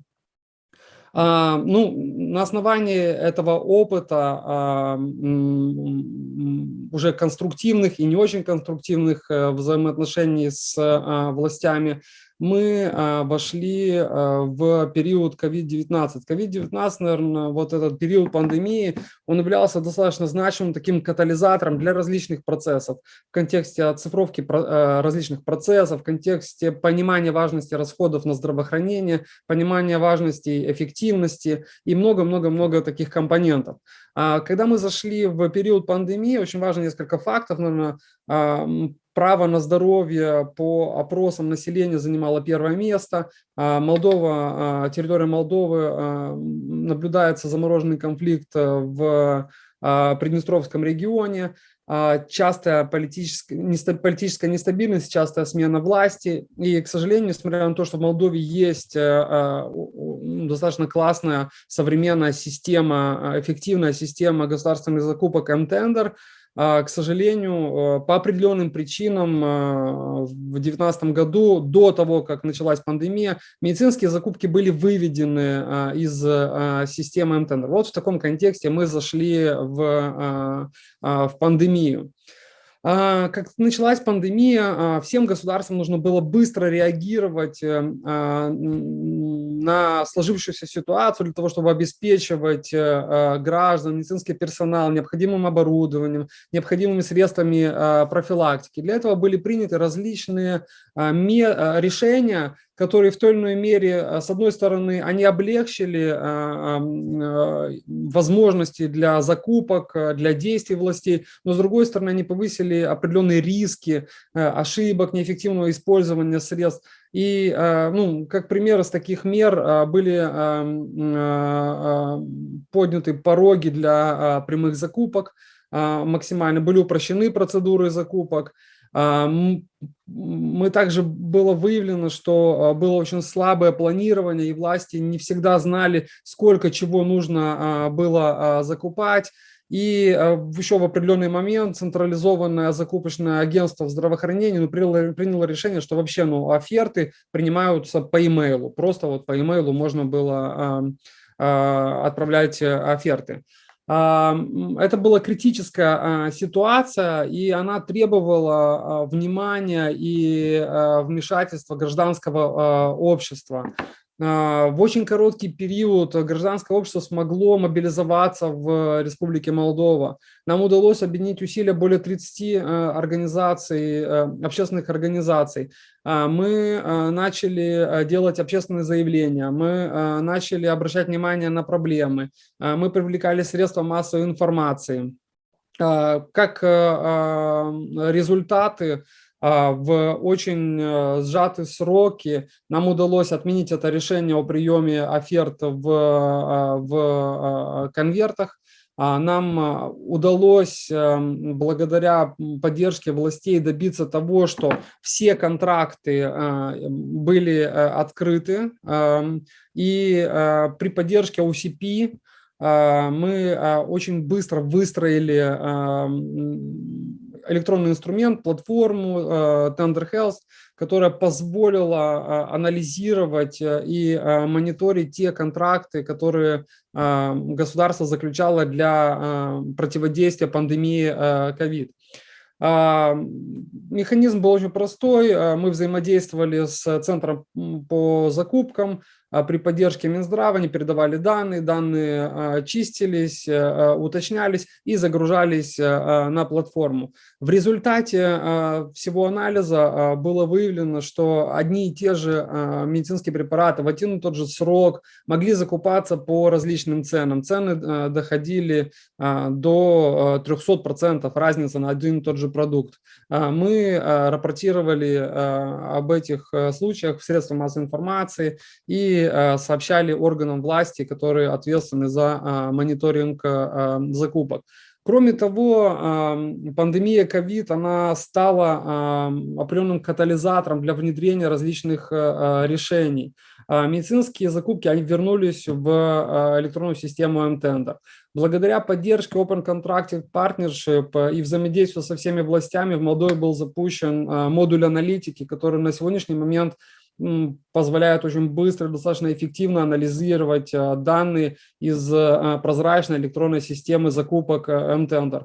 Благодаря этой аналитике можно видеть хорошие практики, можно видеть какие-то упущения и те моменты, на которые стоит обращать внимание. Еще стоит, наверное, вызов внедрить использование модуля аналитики на все уровни в контексте аудита, в контексте государства, мониторинга. Этот вызов, он все еще остается актуальным. Также очень явным стало, что от потенциала закупочных агентств, закупочного органа в здравоохранении зависит очень много, и их потенциал, он значим. При поддержке различных партнеров, в том числе OCP, мы на регулярной основе, у нас получается вкладывать и укреплять потенциал закупочного агентства. На сегодняшний день у нас выстроены очень конструктивные взаимоотношения. У нас было уже несколько очень таких мощных активностей по укреплению потенциала. У нас очень хорошие планы, и мы надеемся, что они в скором времени будут реализованы. Также нам удалось выстроить достаточно конструктивное взаимодействие с муниципальными властями, и в том числе при поддержке Open Contracting Partnership, команды OCP, мы сейчас работаем с муниципальными властями для того, чтобы содействовать и оказать им поддержку в развитии их закупочных способностей. Как раз сейчас происходит этап реформирования стратегий по организации закупок, по управлению, по аудиту, мониторингу, и поддержка гражданского общества и таких международных экспертов, как команда Open Contracting Partnership, является очень значимой и своевременной. Я стараюсь рассказывать очень лаконично, на самом деле очень много есть детальных моментов. У нас грандиозные планы из того, что еще было как очень так сенсибельно обнаружено. Мы сейчас инициировали процесс разработки электронной системы мониторинга медицинских запасов и разработали уже концепцию. И надеемся очень, что скоро вот тоже эта электронная система по отслеживанию и управлению медицинскими запасами, она станет реальностью и будет в помощь как гражданскому обществу в контексте прозрачности использования общественных ресурсов, так и на вооружении менеджеров в системе здравоохранения. Вот, наверное, все, что я хотел сказать. Спасибо большое, коллеги. Еще раз сори за эту заминку. Это не от меня зависит обстоятельства. Спасибо. Спасибо большое, Константин. Очень интересный опыт и очень интересный транзит от такой адвокации, скажем так, от того, что вы заставляете государство делать какие-то изменения, до очень конструктивного партнерства, где вы выступаете товарищам и действительно партнерам государства, помогаете им не только идентифицировать проблемы, но и найти пути их решения, что прослеживается в вашей работе и по медицинским закупкам, и по работе с муниципалитетом. Спасибо еще раз. И, наконец, we can switch to the last Q&A session. We are a little bit late and sorry for that. I want to give a floor to Karolis, who was looking for the questions in the chat, and we will try to answer some of them. Karolis, please. Mm-hmm. Thank you, Viktor. Yes, so there were a couple of questions, but I managed to group them.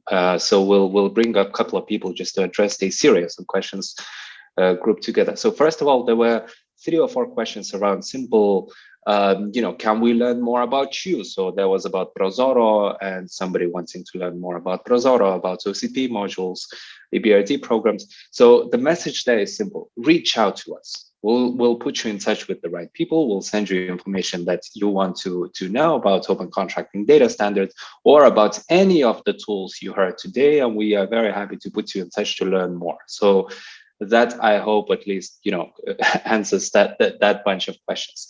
The second one was about the role of EBRD and other development banks in imposing transparency standards on countries with a focus on state-owned enterprises there. But I want to, if we still have Cristina with us, I just want to give you, Cristina, just for 1 or 2 minutes, can you try and address a question around what EBRD specifically can do to actually promote transparency standards with governments, and can they impose and do anything? So, for example, the example was there imposing a collaboration with non-governmental organization as a requirement of getting the funds, and also there was a question around sustainability and how EBRD sees the topic around sustainability. So, Cristina, are you with us? Is it okay if I pick on you to address these questions? Karolis, what I would suggest is that maybe we hear several of the questions and then we address them together, if possible. Mm-hmm. Okay, so basically, if you can then address the question of how EBRD integrates civil society aspects into its projects in countries, that would already be a lot of help, because a lot of the questions would be answered just by that. Is that fair? Yes, of course. Yeah, so of course, at the EBRD, we integrate governance, environmental, and social standards in the development, approval, and implementation of all our projects. And through our work that we have presented, both from the banking side, from the policy side, from the legal transition side, we try to promote these integrity and good governance standards, as well as to protect human rights and let's say, people affected potentially by the bank's projects. So these are integrated in our so-called performance requirements, which are applied in the case of all of our projects. Great. So it's part of the process. Thank you so much, and of course, what we are trying to do now with this capacity building framework is to empower CSOs to monitor the implementation of projects, but to involve them also earlier on in the sort of design phase, and of course, to partner with them in identifying any potential problems that might occur. I will give you one example now with our Green Cities action plans or Green Cities program. We are trying to partner with CSOs, in particular with Transparency International, to let's say introduce the so-called integrity pacts, which of course would cover the whole cycle of a specific project, and also would cover procurement monitoring. And this is something that we're keen to develop. And of course, we welcome civil society contribution and participation in this. And I'm not sure if Eliza is still here. I think she would be able to speak more about the legal requirements. So from a legal transition point of view, from our office, from our OGC department. But in a nutshell, this is the direction towards which we're moving. So going beyond our performance requirements that are standard and that are applied to our projects, to make it more participatory and to involve civil society more and capacitate civil society more to be involved in the whole cycle of a specific project, including as regards integrity and public procurement. And then, of course, the implementation and monitoring of that specific project. Great. Thank you so much, Cristina. I don't think we have Eliza with us anymore. So I also want to make sure that a couple of questions for civil society representatives are addressed. One of the bigger questions that we heard, and we're going to wrap up in just a few minutes, but one last question that I wanted to pose for anyone from civil society, really, just a shout out maybe to Veronica or Elena or Ardi. Can you tell us just a bit more of what people care about? So the question was, what is the focus that we've heard about water supplies, we've heard about health, but would you give us, let's say, an impossible thing to do, like how to think about what people care about in terms of procurement? So maybe Veronica, since you switch your camera on, if you can address that question, that'd be very helpful. Да, спасибо большое. Я могу ответить только в контексте тех расследований, которые проводились вот с сервисом YouControl, да.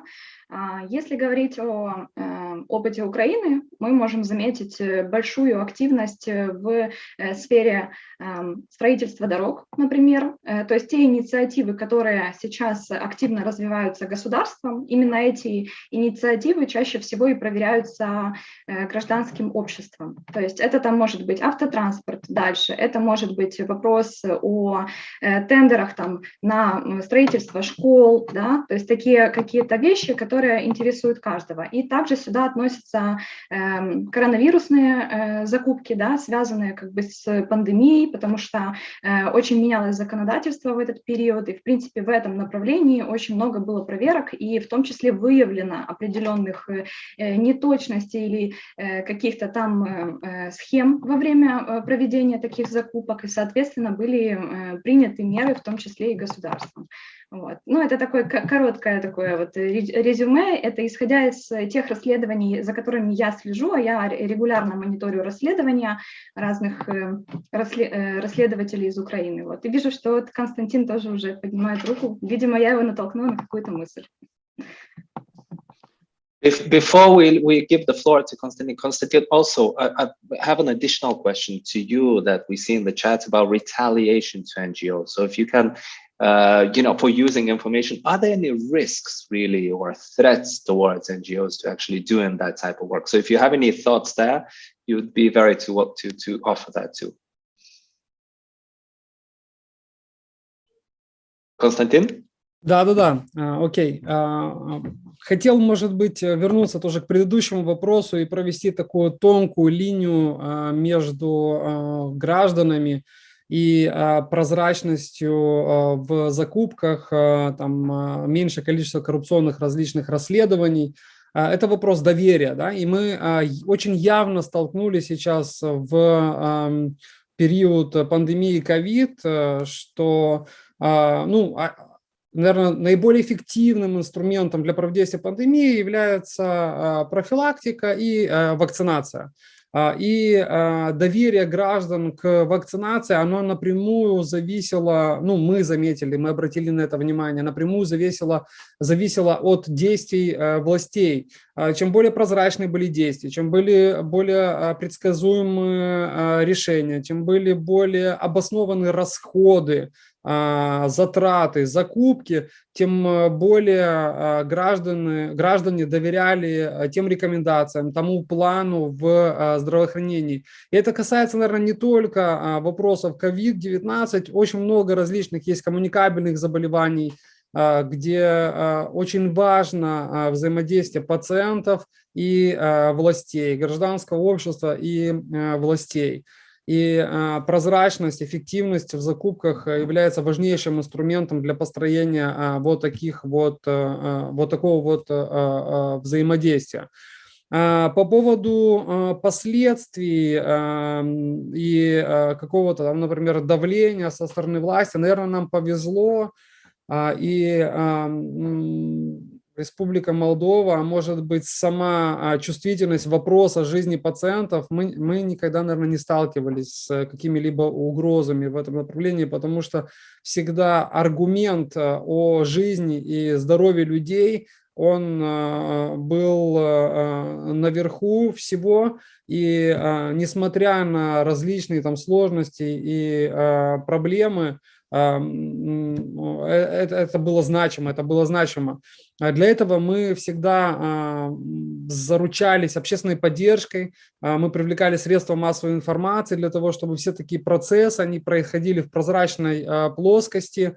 Это является тоже, наверное, определенным там гарантом и инструментом защиты от нежелательных последствий.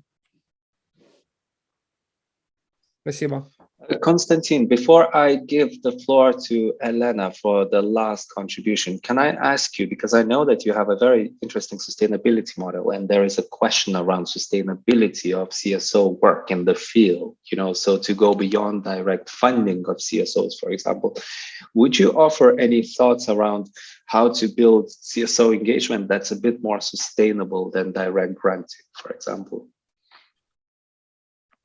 Спасибо большое. Очень хороший, значимый, важный вопрос, потому что деятельность общественных организаций, объединений гражданского общества, естественно, не зависит от финансирования, от поддержки. И при наличии финансирования можно делать много хороших, конвертировать это в хорошие результаты, в хорошие дела. Из опыта, из практики могу рассказать о нескольких инструментах, нескольких путей, каналов обеспечения финансирования, которые используем мы.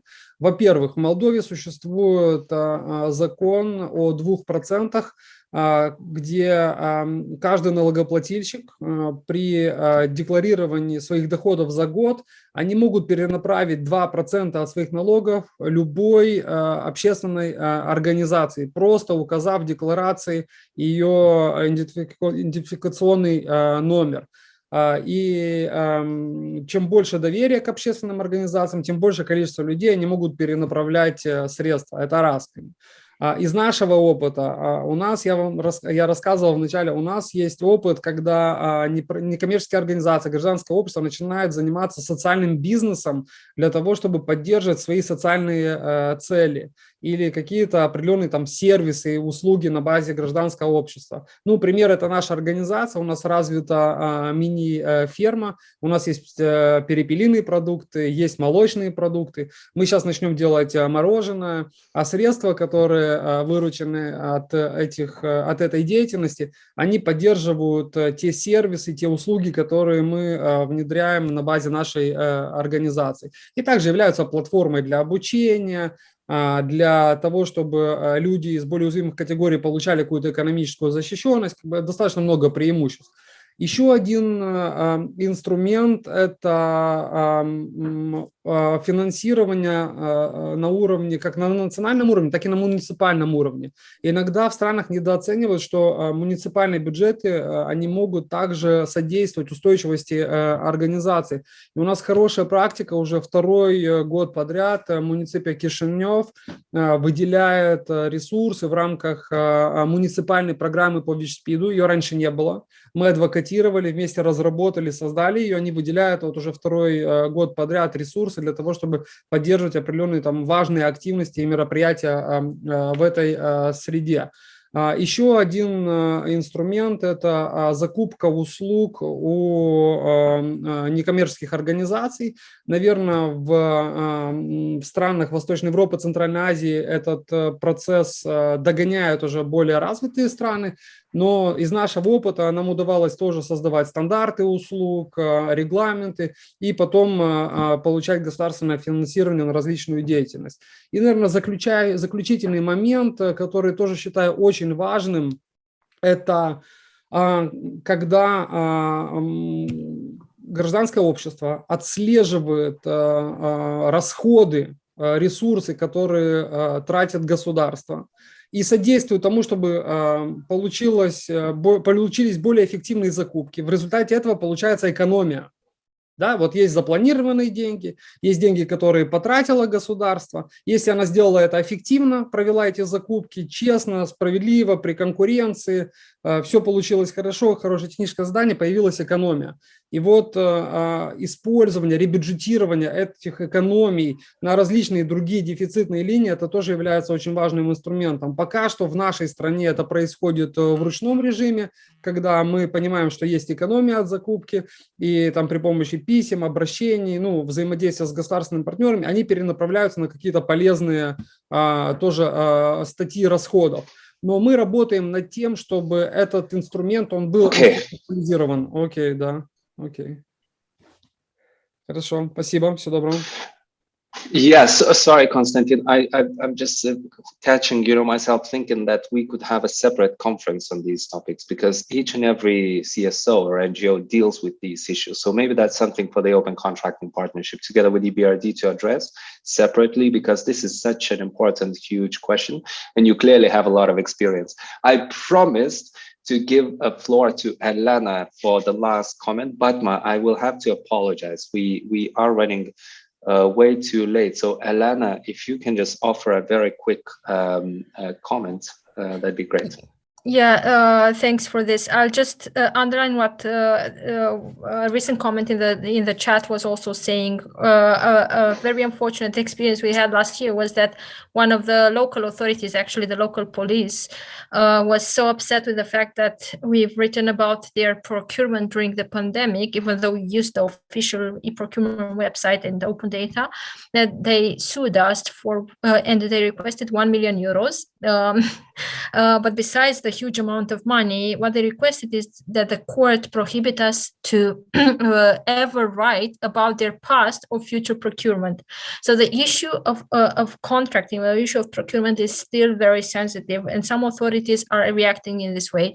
And SLAPs, the strategic lawsuits against public participation, are getting more and more. I don't know. I see them growing, and I mean, all the friends in the journalism world that I know of have experienced it. In particular, with regards to this topic of procurement and using the data on procurement. Fortunately, to end up on an optimistic note, the justice system has done its job properly so far, but it can be harassment for those working on this issue. Thank you so much, Elena, for offering that. We'll stop here today. We are late for almost 20 minutes. And I see a couple of still hands. I will have to apologize. I will make sure that next time we'll have a longer discussion section. So let me just thank our partners, EBRD, for putting this together and making this possible. It clearly feels like a discussion to have, and the interest that we have received points only to one fact, that we need to be doing more and more of this. So we'll come back to different maybe countries, maybe different sectors, and we'll try to have more of these conversations for sure. So thank you, EBRD, for acknowledging that and helping us do that. And thank you, all of you who stayed for, well, a few hours to listen about procurement and civil society. Before we close, I just want to check with Cristina if you have any closing thoughts or any last word that you want to share with us before we actually finish the session today. Well, thank you very much, Karolis. Maybe just one sentence related to this issue of retaliation and harassment, because for us, it's also very important. And I just wanted to say that basically we are committed to avoid financing any projects which contravene country obligations under international human rights. And this human rights due diligence is integrated into all of our existing project appraisal processes. So we require all of our clients to identify these risks and to protect vulnerable people from harassment and retaliation. So I just wanted to underline this issue because I think many CSOs and not just from established organizations, but also individuals can be affected by this issue of harassment and retaliation. And for us, it is becoming something that we're really keen to protect against. I would also like to thank all the participants from civil society, from the public sector, from the MDBs and all the other participants. I think it has been a very constructive and engaging discussions with a lot of lessons learned and knowledge sharing, which we hope to be able to, as Karolis rightly said, to expand into further sessions in a way, let's say, more specialized sessions focusing on several sectors and again, specific countries, because I think all of our approaches need to be tailored to the local context. It's not a one-size-fits-all, but from our side, again, thank you very much for bringing all of these stakeholders together. And we really hope it was a very useful discussion and to take forward our agenda of open contracting, data, and of course, the engagement of civil society and all other partners to achieve this. So thank you very much. Fantastic. And we'll close here. Thank you very much, everybody, and have a good day.